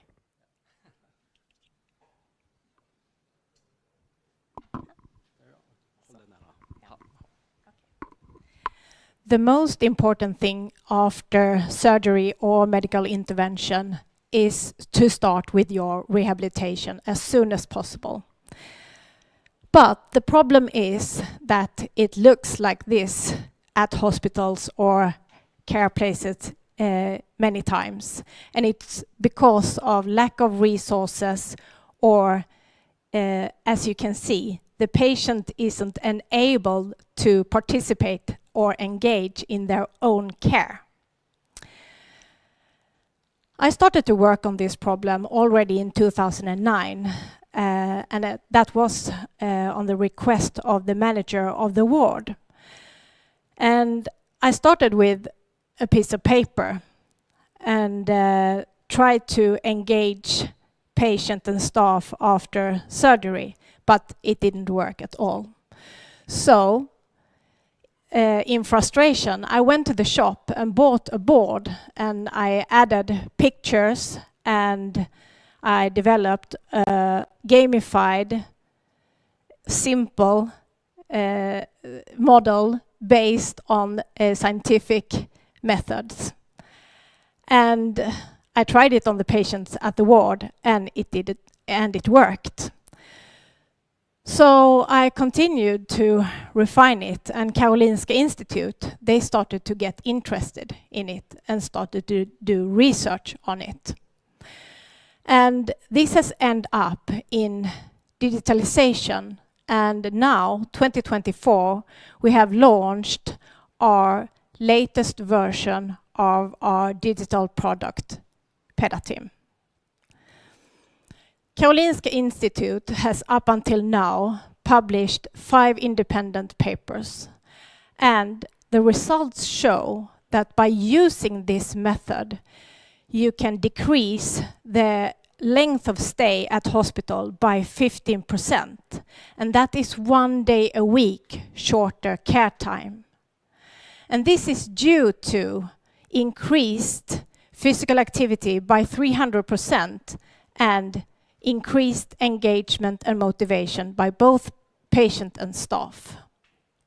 And in our latest version, we enable the whole team to set activities on the board for the patient. And they can easily now, with confidence, leave the patient, and the patient can continue with the rehabilitation on their own. And it's also easy to follow up the progression of the regime. And this work in the whole care chain, both from hospital to the patient's home. Our business model is a SaaS solution, and we also offer hardware. And the customer signs a 12-month contract. And we have competitors, but we start in another segment at hospitals. But as you can see, we tick quite a lot of boxes here, so we are well ahead of our customers, our competitors. The annual growth of the digital market is 24%, and our addressable market and social addressable market is huge, as you can see. And our obtainable market, we calculate that that will grow from 2 to 15 million within the next years, the next 5 years, sorry. So what have we achieved so far? We have customers in Sweden, and we have traction in Sweden, a lot of interest in, and have customers in pipeline. And we also have one ongoing test bed in Estonia at the moment. And we have been chosen to something called SISH, and that is quicker implementation of innovation in Swedish healthcare. And we have developed our software, and we have added a sensor that can measure the patient's physical activity. We have also tried AI, speech into text, so you can actually talk to the board, and that is very positive. And we have made a cost effectiveness report and a thorough market analysis. In the middle of 2022, we had our first investment round of 4 million krona. And now we are looking for our next round and to accelerate the opportunity. And we calculate that we are profitable in the mid of 2026. So by a thorough network, we have been able to get customers in Sweden, and we have also internationalized our business, and we will grow our network, to accelerate the opportunity and to achieve our goals. And this is our team. We are a senior, broad team with good experience from healthcare and from medtech. So our second round is now open, and we have an ask of 7 million krona. So if you would like to be a part of our vision, where all people recover strongly post-surgery, I welcome you to join us. Thank you. Thank you. Thank you, Ingela. All right, who wants to go first? Any questions? Michaela. Thank you so much for also the value you bring to the healthcare system, and for taking this task on your shoulders. I'm so intrigued on, I know hardware is always a difficult topic, and like building your own. Have you thought about other strategies and you know, pros and cons? Actually, we don't want to handle hardware, but as the healthcare don't provide hardware, especially when it's going to stand next to the patient's bed at the moment. So to get it to the market more quickly and easy, then we offer a plug and play solution. And it's an off-the-shelf hardware we are using. All right. Thank you. Trond. Super. This is so important. It's the best for patients, for society, for you know, everyone. And then of course the question is, why isn't there a, you know, sudden uptake of this in the hospitals? And as an investor, I think typically I would like to understand what is the purchasing process here. Particularly as you move away from special interest, you know, a few pilots here and there. But what is your expectation to tendering, for example? And I would like to understand, are everyone using physical boards today? And you need to go from physical to a new budget process where you need decision making at every hospital to go from physical to digital, and then make a tender process, and then we are in 2030? Or you know, what are we talking about here? How is this going to explode? Thank you. Yeah. Good questions. Very good questions, and it was quite many questions you need to keep on. Yeah. Quite a lot of hospitals, they have started with analog boards, but analog boards, they are so static, and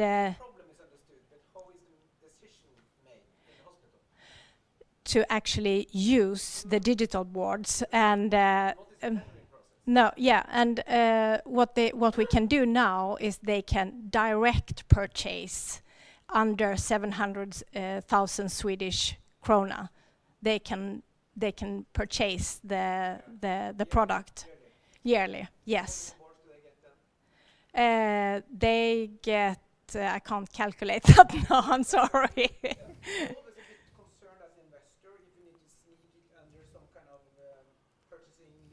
Yeah, but that is how you enter the market and how you get traction, and and you need to start somewhere. And we are, as I said, because procurement, as Jonas talked about earlier on, that is a big problem in Sweden and other countries. But they are now looking into it to be able to procure smaller companies and starting to collaborate also. Karolinska Institute, they have already started, and that's also why they have started with this initiative like SISH. And SISH is quicker implementation of innovation in Swedish healthcare. And we are one of 3 that are chosen to, it is very good. So I think we are, it's a hard and tough way, but we are nearly there, and therefore I have also looked out in other countries like Estonia, Denmark. We have been to Switzerland and UK. They are interested. So because this is such a huge problem, and it will be even worse with lack of staff. All right, many tough questions from Trond and great answers, I think, from Ingela as well. I think we're going to wrap up with one more question. Quickie. I saw that part of your ask is to cover sales and marketing. Could you explain to me what that looks like in this context, since this is beyond public tendering? So what we are going to do with the 7 million we are continue to broaden our network, and my experience of sales to hospitals is very much through network and being to events and talking to people, and we are already in several hospitals today, so via them getting new contacts, and so on, build it from there. And we have also tried with email and telephone, but that is so hard. So we believe in networking and via other customers and keep on growing. Okay, Ingela, thank you so much. Thank you. And thank you, the panel. Okay, we will move on to a very international team, but a company from Sweden, but with people from Portugal, Brazil, and I don't even know all the countries from your team, but welcome, Eloisa, from Globe Person. Thank you. Oops. Okay. Hello, I'm sorry. sorry. Hello, I'm Eloisa, and I'm the founder of Globe Person, a multilingual journal system which aims to empower the patient to collect his own health information and share whenever, wherever, and with whomever he wants. I belong to the silver economy, so I really know what we are talking about. So our children had grown, and they live a life of their own. We feel like teenagers. We want to travel, we want sport challenges and live abroad and go to places we've never been, have longer vacations. But the problem is, what happens if we break an arm in Poland, or something happens to us in Italy and so on? These countries are known not to speak other languages than their own. And so that's what we have some health issues, and it happens that they are not important, they are under control, but once they happen, they need to be named. And what if we have some health issues that we have a long waiting list in our country? Medical tourism is rising, but the problem is that our information is in Swedish, and it takes time to collect this information, and you have to request authorizations and and so this way all the information is fragmented. So if we have our own journal system, we can go and we ask second opinions, we perform procedures abroad. And that's our solution, our health passport, which will increase the chances of a faster and more precise diagnosis. This is more or less the flow in an emergency. So you come to the front desk, and then they collect and do the triage. So with our solution, you provide all this information, questions like, do you smoke? I never smoked, but I have been answering this for 60 years, and allergies and prescriptions. And so it will be much faster for them to judge you and give you the right treatment. And later, once you leave, then you do the manual updates in your own journal system. This middle one is the glow patient, which is another long story that I can talk another time. Anyway, our features is to centralize the information with multilingual support, and we reduce the support because the patient will upload as much information as possible, and for each situation he will choose the language and the information he wants to share. For example, a dentist, he has the standard questions that they will normally answer, and if he's in Germany or Italy or whatever. So it will be much more improved, the system. Our target customers is the elderly care because they have more information, they have a longer, they need to share more often, and they forget more often, which I know. Anyway, so it's a great market, but we are still focusing. We still do not have the answers because we need to have it cloud-based, and now to put it cloud-based, we need to improve the cybersecurity, and we are focusing in the markets of the Viking countries, which love to travel and then have spending power. So I'm from Brazil, so I live this problem of sharing the information back and forth, and so we are looking for funding. So for soft funding and people who believed our vision to have universal health coverage. And we are looking for pilot opportunities as well with doctors, clinics, and patients' health insurances, and collaborations with universities and researchers. So we have been studying a lot. We have been receiving advice from several places. We got a lot of awards, and we have tested in markets and so on, but now it's time to put the show on the road. So we have some plan for 2025, and we would like to share. We have the team also, which is something that is really hard to find, but we are basically women in the team, so women in IT. And so we want to keep them, and for that, it's a long journey. To universal health coverage and health beyond borders is a very long journey, but we want to invite you to join us in to providing the solution. Thank you. Wow. Okay. Let's see what questions we have. I think this is makes so much sense, you know. But there is also, you know, some insecurities in regards to the data, and we know health data is very important to be able to keep it safe. And you were talking about it, but I would actually turn it around, because from my understanding, keeping the data in the cloud is actually one of the most secure ways. So I would like to hear your thoughts about that, and also what competence, do you have the right competence within the team at the moment to work on this, or do you need to secure that?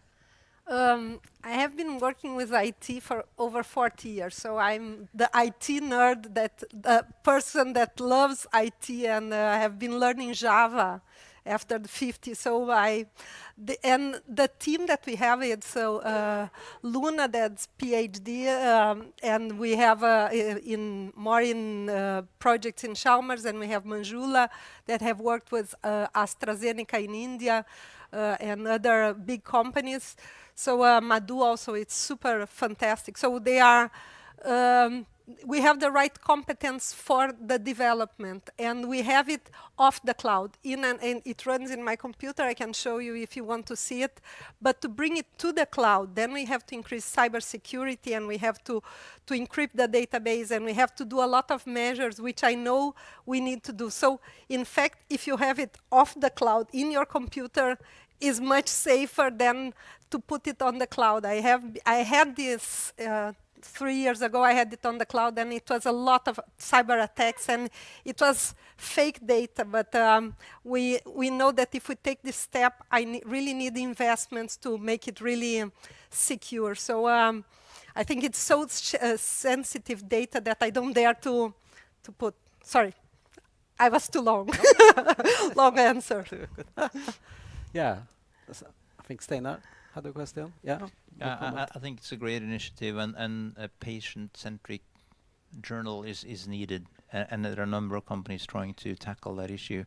But there are two roadblocks, major roadblocks, and first of all, I think the interoperability between various existing journal systems. To my knowledge, there is no international accepted format for information exchange, and the given and also the current providers of journal systems, they don't really have an incentive to open up.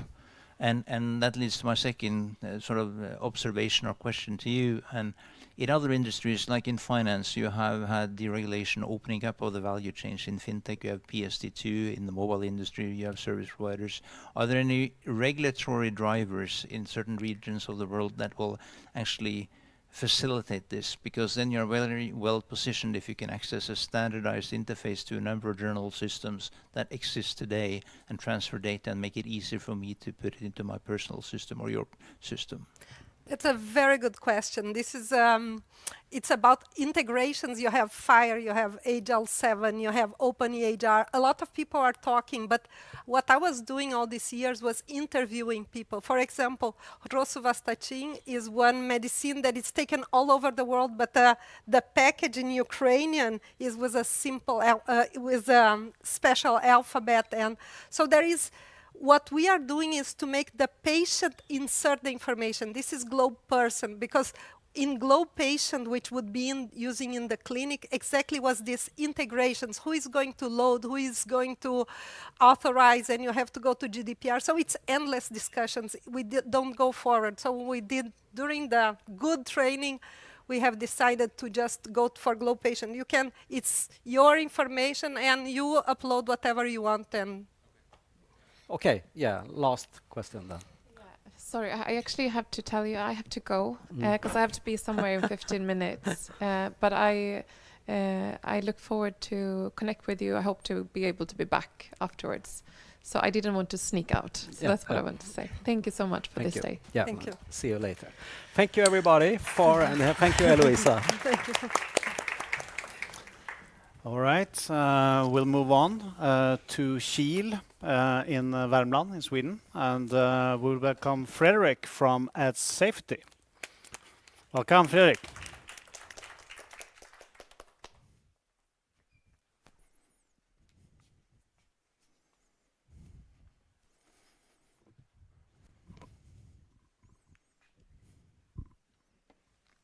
Okay. Hello, everybody. I am Fredrik Eksköld. And my name is Lina Eksköld. And we are representing the company Ed Sweden with the product Ed Safety. Safety and health in workplace is regulated by law and applies to all companies, even small companies. Meet Kevin. He's a young parent working in a small company as a carpenter. Imagine Kevin left home for work this morning.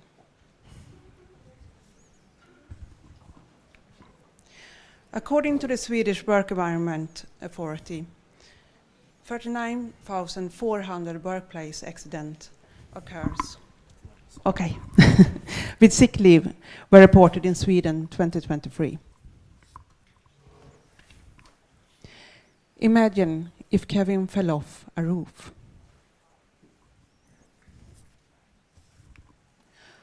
Almost one person dies a week in work-related accidents in Sweden. 70% of the deaths occur in small companies with up to 49 employees. But still, established digital tools are adapted for the large companies. Imagine if Kevin never came home. If we don't find a solution, people will continue to be injured or die at work, every week.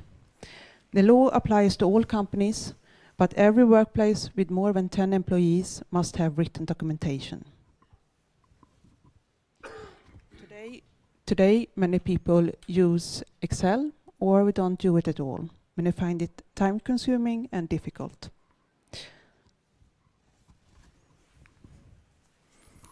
Small companies need a digital solution for systematic safety work that is completely adapted to them. AdSafety is a SaaS tool that is already up and running with paying customers. The system is reliable with a minimum of support. AdSafety is a user-friendly and dynamic tool built on selectable models adapted to small companies. AdSafety simplifies and automates health and safety work and makes it easier to work preventively.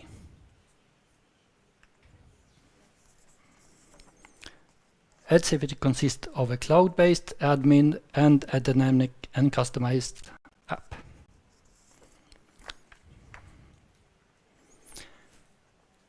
This is a previously unaddressed market with around 12,000 searches per month with low competition on most important keywords. The market potential is about 1 billion euro in Sweden.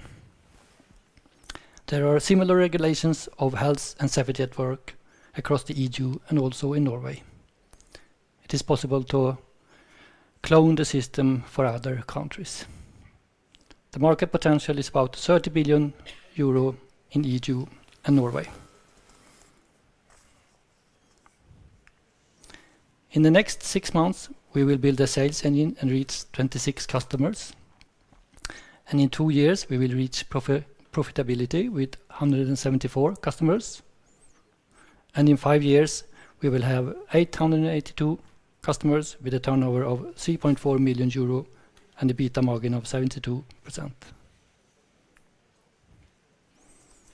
The core team is me, Fredrik Eksköld, co-founder, educated in the graphic field at Brygge Grafiska. And me, Lina Eksköld, with a degree in behavioral science at the University of Oslo. And our CTO, Magnus Hagberg, with a bachelor's degree, computer science and engineering at the University of Karlstad. With your investment, Kevin will return home safely to his family. We are looking for 265,000 euro in our seed round. You're most welcome to visit us during the evening. Thank you for listening. Thank you very much. Thank you. All right. I think I'll start with you, Steinar. Here you have the mic. Do you have any questions for the team? Well, let's hope Kevin return home safely, first of all. But second of all, as an investor, if we do invest early on, what sort of returns do you project going forward? Can you take that one? What sort of returns would you expect on you can provide on my investment going forward? In 5 years, that would be about 19 times the invested money. That's impressive. Thank you. Yep. Right. Mark? Where did that come from? Luckily, no casualties that here. was a high risk. Yeah.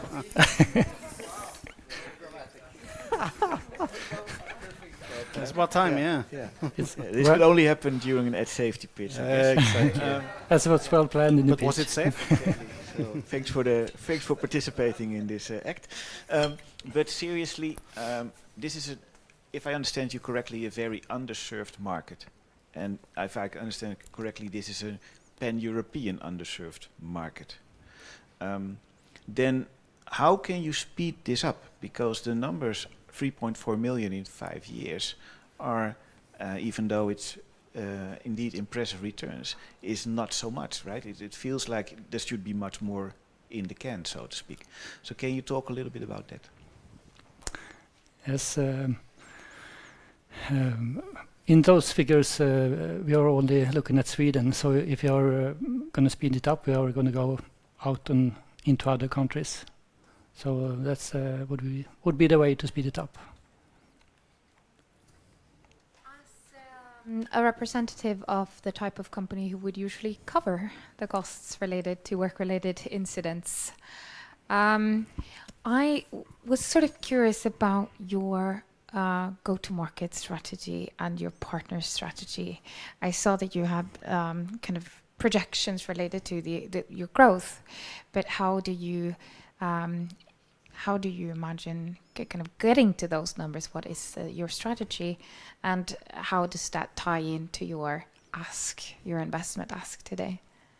Yes. So we are going to partner up with consultants in health and safety work, and use them as a way to reach our goal. Yes. I think we need to move on. So thank you very much. Thank you. Thank you. Yes, and now for something completely different, but welcome, Debbie from the startup Friendbase and Patient Pals, the solution that you're pitching today. So, welcome. This one? Yeah, this one. That one? Yeah. Okay. Okay, big hands for Debbie. As Stefan said, now for something completely different. It's great to be here. I'm Deborah, and I'm going to talk to you about Friendbase and our mission to make the online world a friendlier place. Now, we have created a first virtual world for teens or tweenies, slightly younger than teens, where they can chat, create, and play. Everything we do is underpinned with our core values that are safety and inclusion. Now, using this infrastructure and technology, we are now pivoting into what we call Patient Pals, which is a gated community for long-term ill children that spend a lot of time in hospital and at home. In Sweden only, 50,000 children are in this target group. And actually, 75% of them and their families suffer from PTSD. This is a huge problem. Another problem is that the resource to look after these families and children is actually going down because it costs the society a lot of money. So we need to find a way to communicate with them in a way that makes them comfortable. So enter Friendbase Patient Pals, where it is a gated community of Friendbase with added features that we're working on to develop now with the caregivers, with a safe login to add an extra layer of safety, and also there where they can connect with friends, family, and caregivers. So Patient Pals has a different business model than we have in our commercial version. It's more of a B2B2C version, or developing a business to society model. We're working on that together with a research institute and RISE to see how can gaming companies and technology companies actually work with public sector in innovative business models. Sponsorships, licensing models, subscription fees are also viable options depending on the market which we'll be working on. The market in itself, if you look at what we will sort of be entering, is called serious gaming. Now, serious gaming is only 10% of the big gaming market, but the interesting part with the serious gaming is that it actually has a year-over-year growth of more than 18%. And we see that with our commercial version plus the serious gaming, we can reach a turnover that's really interesting over the next few years and become a really profitable company. So what's up for us? Well, we released our virtual world in October, the commercial version. We have been part of a project with the Karolinska Children's Hospital in Stockholm called the SABH project, which was a project designed to see how innovative companies could work with this sector. We have a planned pilot for the spring. We have a reference group containing people from Save the Children, Rädda Barnen, and friends. We're also talking to the Cancer Fund and also to UNICEF that want to join. And RISE, which is a Swedish institute, wants to join when it comes to the whole business modeling, because this is something that they see is necessary and they want to be able to roll that out in other sectors. We've been around for a long time. We've done 4 gaming companies so far, and I think we have a collective experience of about 40 years from the gaming sector. We're looking for 3.5 million Swedish kronors. The money is going to be used to partly to finish the pilot, of course, with Patient Pals, but also for marketing and sales to ensure that the commercial version can support the serious gaming sector so that we have a long-term sustainable business model, because that is a problem for projects like this otherwise, is that they get funding for projects and then when the funding runs out, the project dies. So we are trying to have several revenue streams to ensure that we have this sustainability in it. We aim to reach positive cash flow end of 2025. And that's it. Please join us if you are interested in what we call deliberate positive gaming. Okay. So Samuel, you're up first. Yes, thank you. Thank you for the presentation. 2 questions. The first one is, how are you working with content safety in the chats and so on? And and the second one, I mean, is the problem or the thing that you're trying to solve, is that the sort of the safety environment and the trust in the, or what is it? Okay, I'll start with your first question, which I could talk about for hours because it's a passionate subject of mine. We are working with a third-party solution to do that does a moderation screening. We also have built-in tools ourselves, but I think that for this version, it's important that we actually control and monitor who has access to the platform. It's not going to be open. So it's going to be by invite only. But that is a super important topic. We have a reporting tool. You can block users. You can ban users. So we have that in motion. The second question was... Oh, yeah, if it's only the safety that is a USP. Yeah. No, because what we want to do is we want to be able to create an environment where the child and their family feel that they can chat and they can find information on a very easy day-to-day basis. One way is to have a digital pet, which is AI-driven, which will check in on the child daily, just to say, hi, how you doing? Do you need anything? Can I help you? Do you need to talk to someone? Through play. And then to take it one step further, to actually have staff that are avatars themselves that can chat with the children and the parents online. There have been different projects already. For instance, they did a big project where they had psychologists in World of Warcraft that you could chat with when it came to digital mental health. So that's what we want to add, which will be specific then for Patient Pals. Right, but the customer is the caregiver, right? That is actually it's starting from the families because of compliance regulations. So it will be if we go start from the hospital, then we are in a completely different sector when it comes to compliance. So it will be families. Super. We have been working a bit on some of the same topics with a company called No Isolation. I know them. That connects patients to the classroom and some experience with commercial models. And I was thinking in this case, these patients typically are not chronic patients, but they are patients for a duration of time, at least many of them. It's actually both. Both, exactly. It's both. And given that you have both, how do you think about the commercial model, kind of the revenue model? Whether you have a licensing model, is it the family paying, or is it the government paying? How do you see that piece, given the fact that you have so many different patient categories? Yeah, in an ideal world, we would not want the parents to have to pay, because we want it to be inclusive and we wouldn't want the price point to be a hinder for them to join. And that's why we actually find the business model a bit challenging. I mean, we are talking to different governmental organizations and to medical organizations to see how can we work with sponsorships and things like that.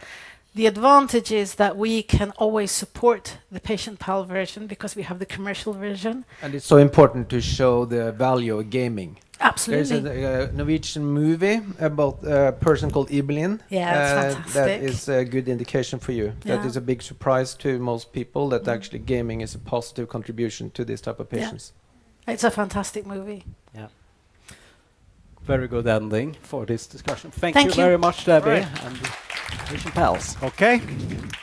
I think most of you are already looking at the bar over there. We're going to open it up pretty soon, but we have 2 startups left that are going to do pitches.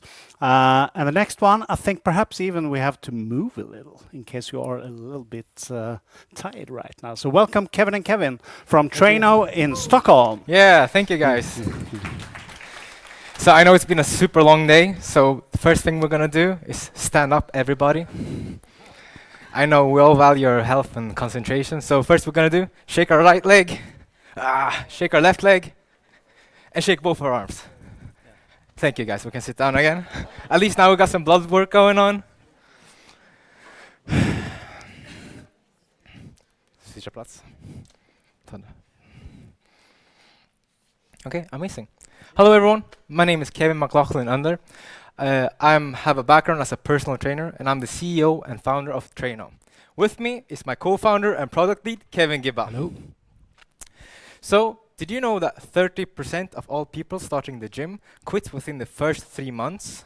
Well, here at Traino, we aim to improve those numbers. Traino is an online platform connecting you with a personal trainer in your favorite sport. See, it's a two-folded problem. For the trainee, it's an outdated model. Meaning, the most common way is you go to the reception of your gym, you ask for a personal coach, and the gym will provide one for you. You know, most of the times you're not even giving the opportunity to choose the trainer that's suitable for you. Meaning, if that trainer doesn't meet your expectation, it's going to leave you unsatisfied. And what is super important? Well, for a trainee, it's super important for trust, to trust in the personal trainer. If you don't have trust, then most likely you will not even commit to the training. And how do we do it? By reviews, getting more information, or even having a chat with that personal trainer. And for the trainer side, well, if you're really bad at marketing yourself, your clientele is going to be super limited, as staying in your own vicinity. So, for a trainer, I can promise you this. You'll definitely experience last-minute cancellations, customers who fail to pay. I lost more than 20,000 Swedish crowns to customers who failed to pay. And the same as the time you spend on administrative work as creating programs, booking, rebooking, and all that above. So, if I would ask you, how would you book a personal trainer today? Most of you would probably say, through the gym, or maybe you follow someone on social media, or you have a friend that's a personal trainer. Well, here at Traino, we aim to simplify and improve the way people connect with a personal trainer in all sports. So with these insights, co-developed with 200 personal trainers and trainees, it's how we developed the platform Traino.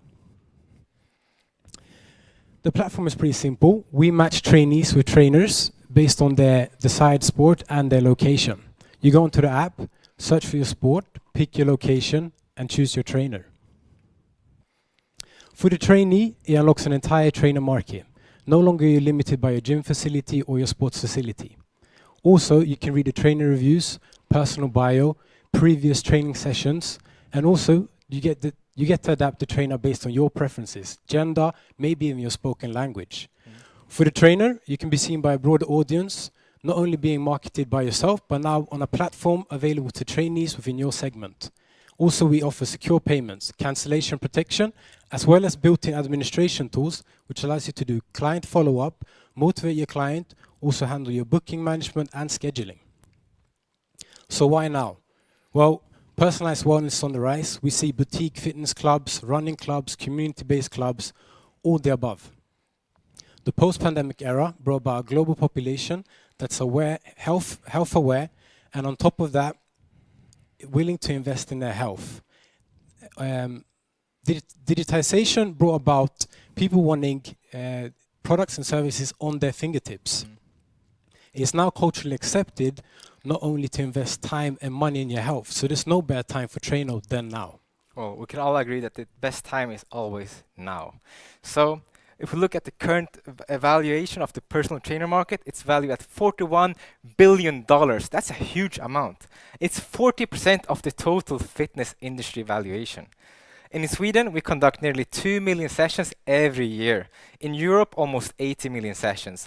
And in the USA, over 350 million sessions of personal training every year. That's a huge market to capitalize on.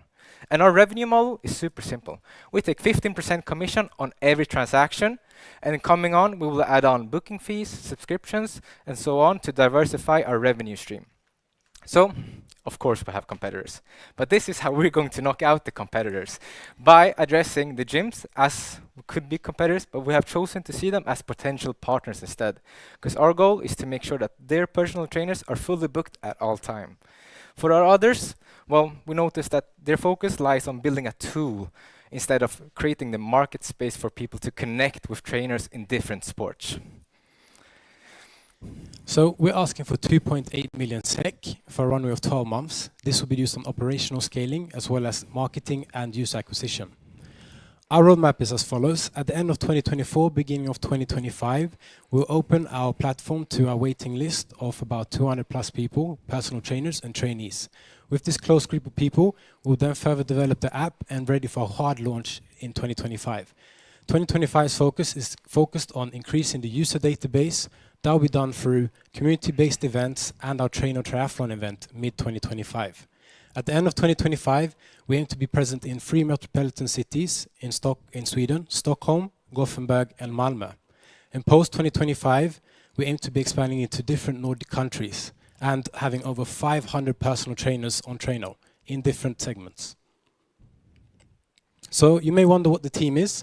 We have our co-founder, Emma, who has a background in software development and helps maintain the platform. You have me, who has a background in not only brand identity, and I'm also focused on the brand's platform. And we have our founder and CEO, Kevin, who has a background in coaching and sports management, but also an extensive deep industry insight in personal training from his experiences. We also have our tech lead, Fredrik, who manages the operations of the platform. And then we have our head of sales, Philip, who, fun fact, has been top salesperson in Europe 2 years in a row. Thank you for listening. Let's transform personal training together. All right. Good job, man. I think we woke up after this presentation. That was really good. Thank you very much. Who wants to start? Any question? Tron. Well, this is very important, keeping everyone healthy, and there is a big gap out there, so good thing that you're going after it. Building this type of two-sided marketplace is never easy. So just a few things that came to my mind. One of them is, how do you think about the fact that this should not be just a transaction platform where the two meet and then basically go off platform? It's called platform disintermediation. So they would say, I love you, you're going to be my personal trainer forever, why pay this 15%? So how do you basically ensure that they keep on the platform? Take it. Perfect. Yeah. One more question? Yeah. While we're talking. I think the notion of how do you attract the user to the platform is incredibly important. Perfect. Because just a marketplace is too boring, you know. So it needs to be discovery in it. And how are you going to help the PTs with that part? Yeah, amazing. So to answer your first question, how do we stop them from not saying taking 15% and saying, hey, Vipsa me, or taking Swish or whatever? Yeah, so by giving them more offer on our platform than they're asking for, really. So we're providing the tools for them to make sure that they want to manage their clientele through the platform. We even have some more gamification features for the trainees, like Traino points. For every purchase you do, you get points. And with those, you can get discounts on your next sessions and so on, to making them wanting to do the next purchase on the platform. The same as what I mentioned, the secure payments. I mean, it's super common for people to cancel last minute. Happened to me just last week, 1 hour before, like, hey, I can't come today. Super annoying. But through Traino, it's not possible anymore. The trainer will still get their funding, and the trainer will still, we're trying to still make sure that their lifestyle is going to be super much easier. I can take number 2. We'll have community-based events, such as our Train on Triathlon events, which is our first one coming this 2025.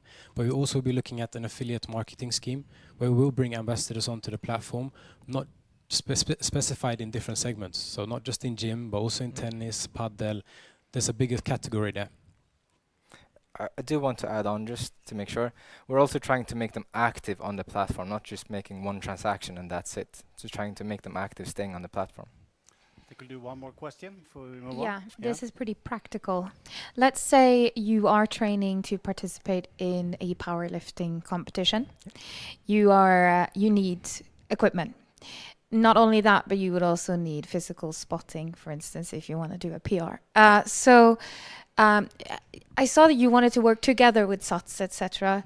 But how do you solve that in all the cases where the PT is not affiliated with the gym?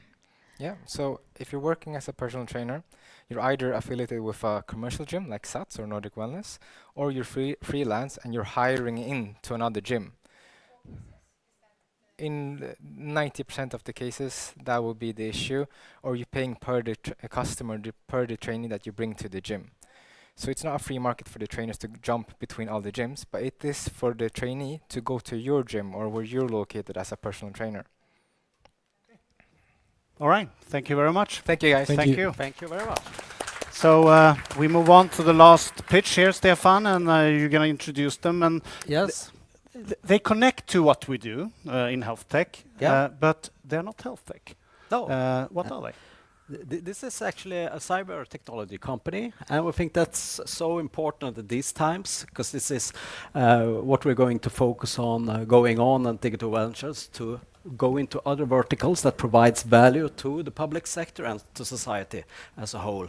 And cybersecurity is, of course, very important right now. So this is our first cybersecurity company that we will introduce to you now, and it will be the last pitch of this. And we were piloting on these today. guys for 3 months. Yeah, so they're still standing, still building. Yeah. All right, Elin from Norgald, welcome. All right. There we go. Thank you. I'm really happy Kevin and Kevin brought in so much energy making a stand up, so I do not have to focus on that type of energy. I'm going to focus on another sort of energy. I guess this is forward. A cyber attack to critical infrastructure, such as the power grid, can be catastrophic. Cyber attacks are used as weapon by terrorists and cyber criminals for economical and political purposes. They only need to find one single vulnerability to attack the grid. In the same time, a survey made by Trend Micro showed that 89% of the surveyed companies in industrial cybersecurity experienced cyber attacks impacting their production, while 60% stated that they lack the tools and resources to efficiently avoid cyber attacks, leaving as much as 80% of them feeling vulnerable to attempts of phishing, ransomware, and attacks from cyber actors. Our power grids and critical infrastructure consist of interconnected hardware and software systems, and those components might have vulnerabilities. Finding and fixing those is a time-consuming and complex task where vulnerabilities are left in the system and can be used as backdoors by hackers. That's where we come in. My name is Elin Sandahl, and I am the co-founder and CEO of Norgald. We are developing Elvira, a digital twin to proactively identify vulnerabilities and manage risks to create secure and resilient critical infrastructure. We develop an interactive digital twin specifically for small and medium-sized enterprises with the least resources, where we help them identify risks and understand which vulnerabilities to prioritize based on the impact of their system. We do this by enabling simulation and consequence analysis based on their core businesses. The interactive twin is sort of like a digital interactive map, helping IT specialists and operators visualize, filter, and prioritize their work. Because today, this work is done either by manual assessments in-house or by expensive consultants, or a plethora of overlapping services. Many competing products focus on active monitoring, being way too resource intense for these small and medium-sized companies. And they are expensive. What makes Norgald and Elvira unique is that we provide one holistic overview, helping organizations to prioritize their work, and we do it to a competitive price. Elvira helps small and medium-sized organizations to build resilience to cyber threats, and it also helps them to comply to laws and directives, such as the NIS2 directive, that requires organizations to work proactively and strategically to avoid cyber attacks. For the individual organization, Elvira is an enabling tool, helping them to integrate smart and dynamic energy systems to utilize the green and renewable energy that's important for our energy society. But most of all, we help organizations in critical infrastructure and our energy sector to protect themselves against cyber criminals, terrorists, and acts of war that could paralyze our society. As mentioned, we develop Elvira for small and medium-sized organizations to help them prioritize their proactive work. And we initially start in the energy sector before moving out to other critical infrastructure, Industry 4.0, and for dual use purposes. The market opportunity is huge, and we are starting in the Nordic countries and with small and medium-sized energy companies, so quite a niche. We have a functional prototype in which we have developed the features based on over 50 customer interviews, and we have also carried out a test project to verify that this overview and the technology in Elvira actually streamlines the cybersecurity work and provides them with a holistic overview. Because today, that is exactly the kind of overview they are missing. Behind Norgald is a diverse team of entrepreneurs, developers, and researchers. I myself has a background in engineering and a specialty in entrepreneurship and business design. With me I also have my co-founder Daniel Heinerås and CTO, who is an electrical and software engineer building the technology behind building and developing Elvira. We also have the researchers behind Elvira, the research project Elvira, who works as trusted advisors to help us develop Elvira with the overlapping competence in conceptual modeling, vulnerability assessment, and network security.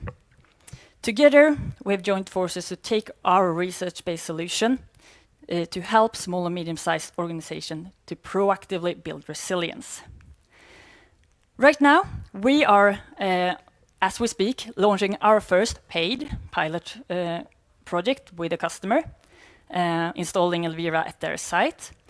And we've recently secured additional soft funding from Vinnova to partake in LEED's Accelerator for dual-use purposes, while also carrying out additional pilot projects. We are going to launch our MVP during the beginning of 2025, while finding market product fit and also expanding the team to capture this market opportunity that we see of the vast number of small and medium-sized enterprises that needs more efficient tools to manage their cybersecurity. Right now, we are looking for pioneers in the energy sectors to launch 2 to 3 more pilot projects. And during spring 2025, we will close our pre-seed round, where we're looking to raise 400,000 euros, and we are looking for investors to join our round, so please reach out to join our journey to create secure and resilient critical infrastructure. Thank you. Thank you. Wow. Yes. Thank you. Nothing is more important than cybersecurity for critical infrastructure. I agree. That's super. I think from an investor point of view, it would be good if you could double-click a little bit on what is the uniqueness in your approach, because we see so many proposals. You know, some are mapping out your IT architecture and talking about vulnerabilities in that architecture as a static analysis. Other people are focusing on capability building, so your employees should know that they shouldn't do A, B, and C. Other people are actually into the operational part of IT with kind of alerts and so forth. So they can be all over the place. So I think we know that the picture, but I didn't fully understand what your uniqueness is. I think there's something really interesting there. Because you talk about hardware, software integration, critical infrastructure. So I'm like, oh, this is super interesting, but you don't tell me. You know? So you're talking about cybersecurity. You should go to the core of it. You know? This is what you know. That'd be my advice. Do you want an answer as well? Because I'm happy to provide one. And we're also happy to show a demo in a following meeting, of course. But what makes Elvira unique is what you mentioned is the fact that we integrate a holistic overview of all interconnected systems, the physical power grid in this case, the control system, monitoring and actually controlling the physical system, and the IT architecture, where we have not seen any solution that has this holistic approach on the market to this day. And then we use that model to show what risks, based on vulnerabilities and other architectural weaknesses, what risks the organization has and how severe they are, to help them prioritize the security work to fix the most severe risks that might impact their production, not lead to a breach, but impact production.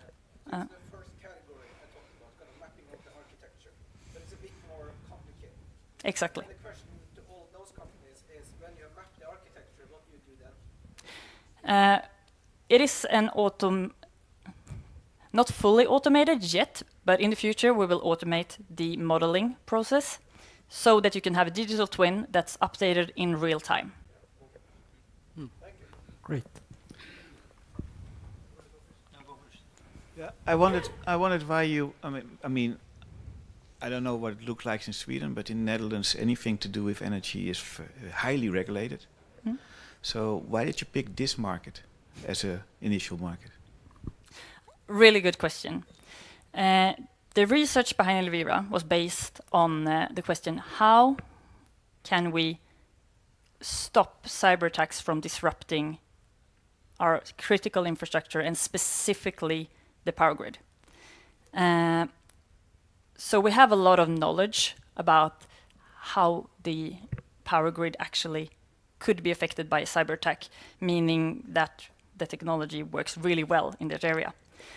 And when I first started working with this project, I went to power grids of different sizes asking how they solve this problem today. And they're sitting with spreadsheets, overlapping products, one looking at the IT environment, one for the control system, and maybe then some old Microsoft Visio or Paint document with a map of the power grid.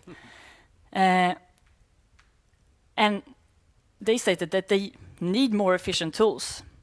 So we had the technology, we had the customer who had the need, so I saw no reason to look no further.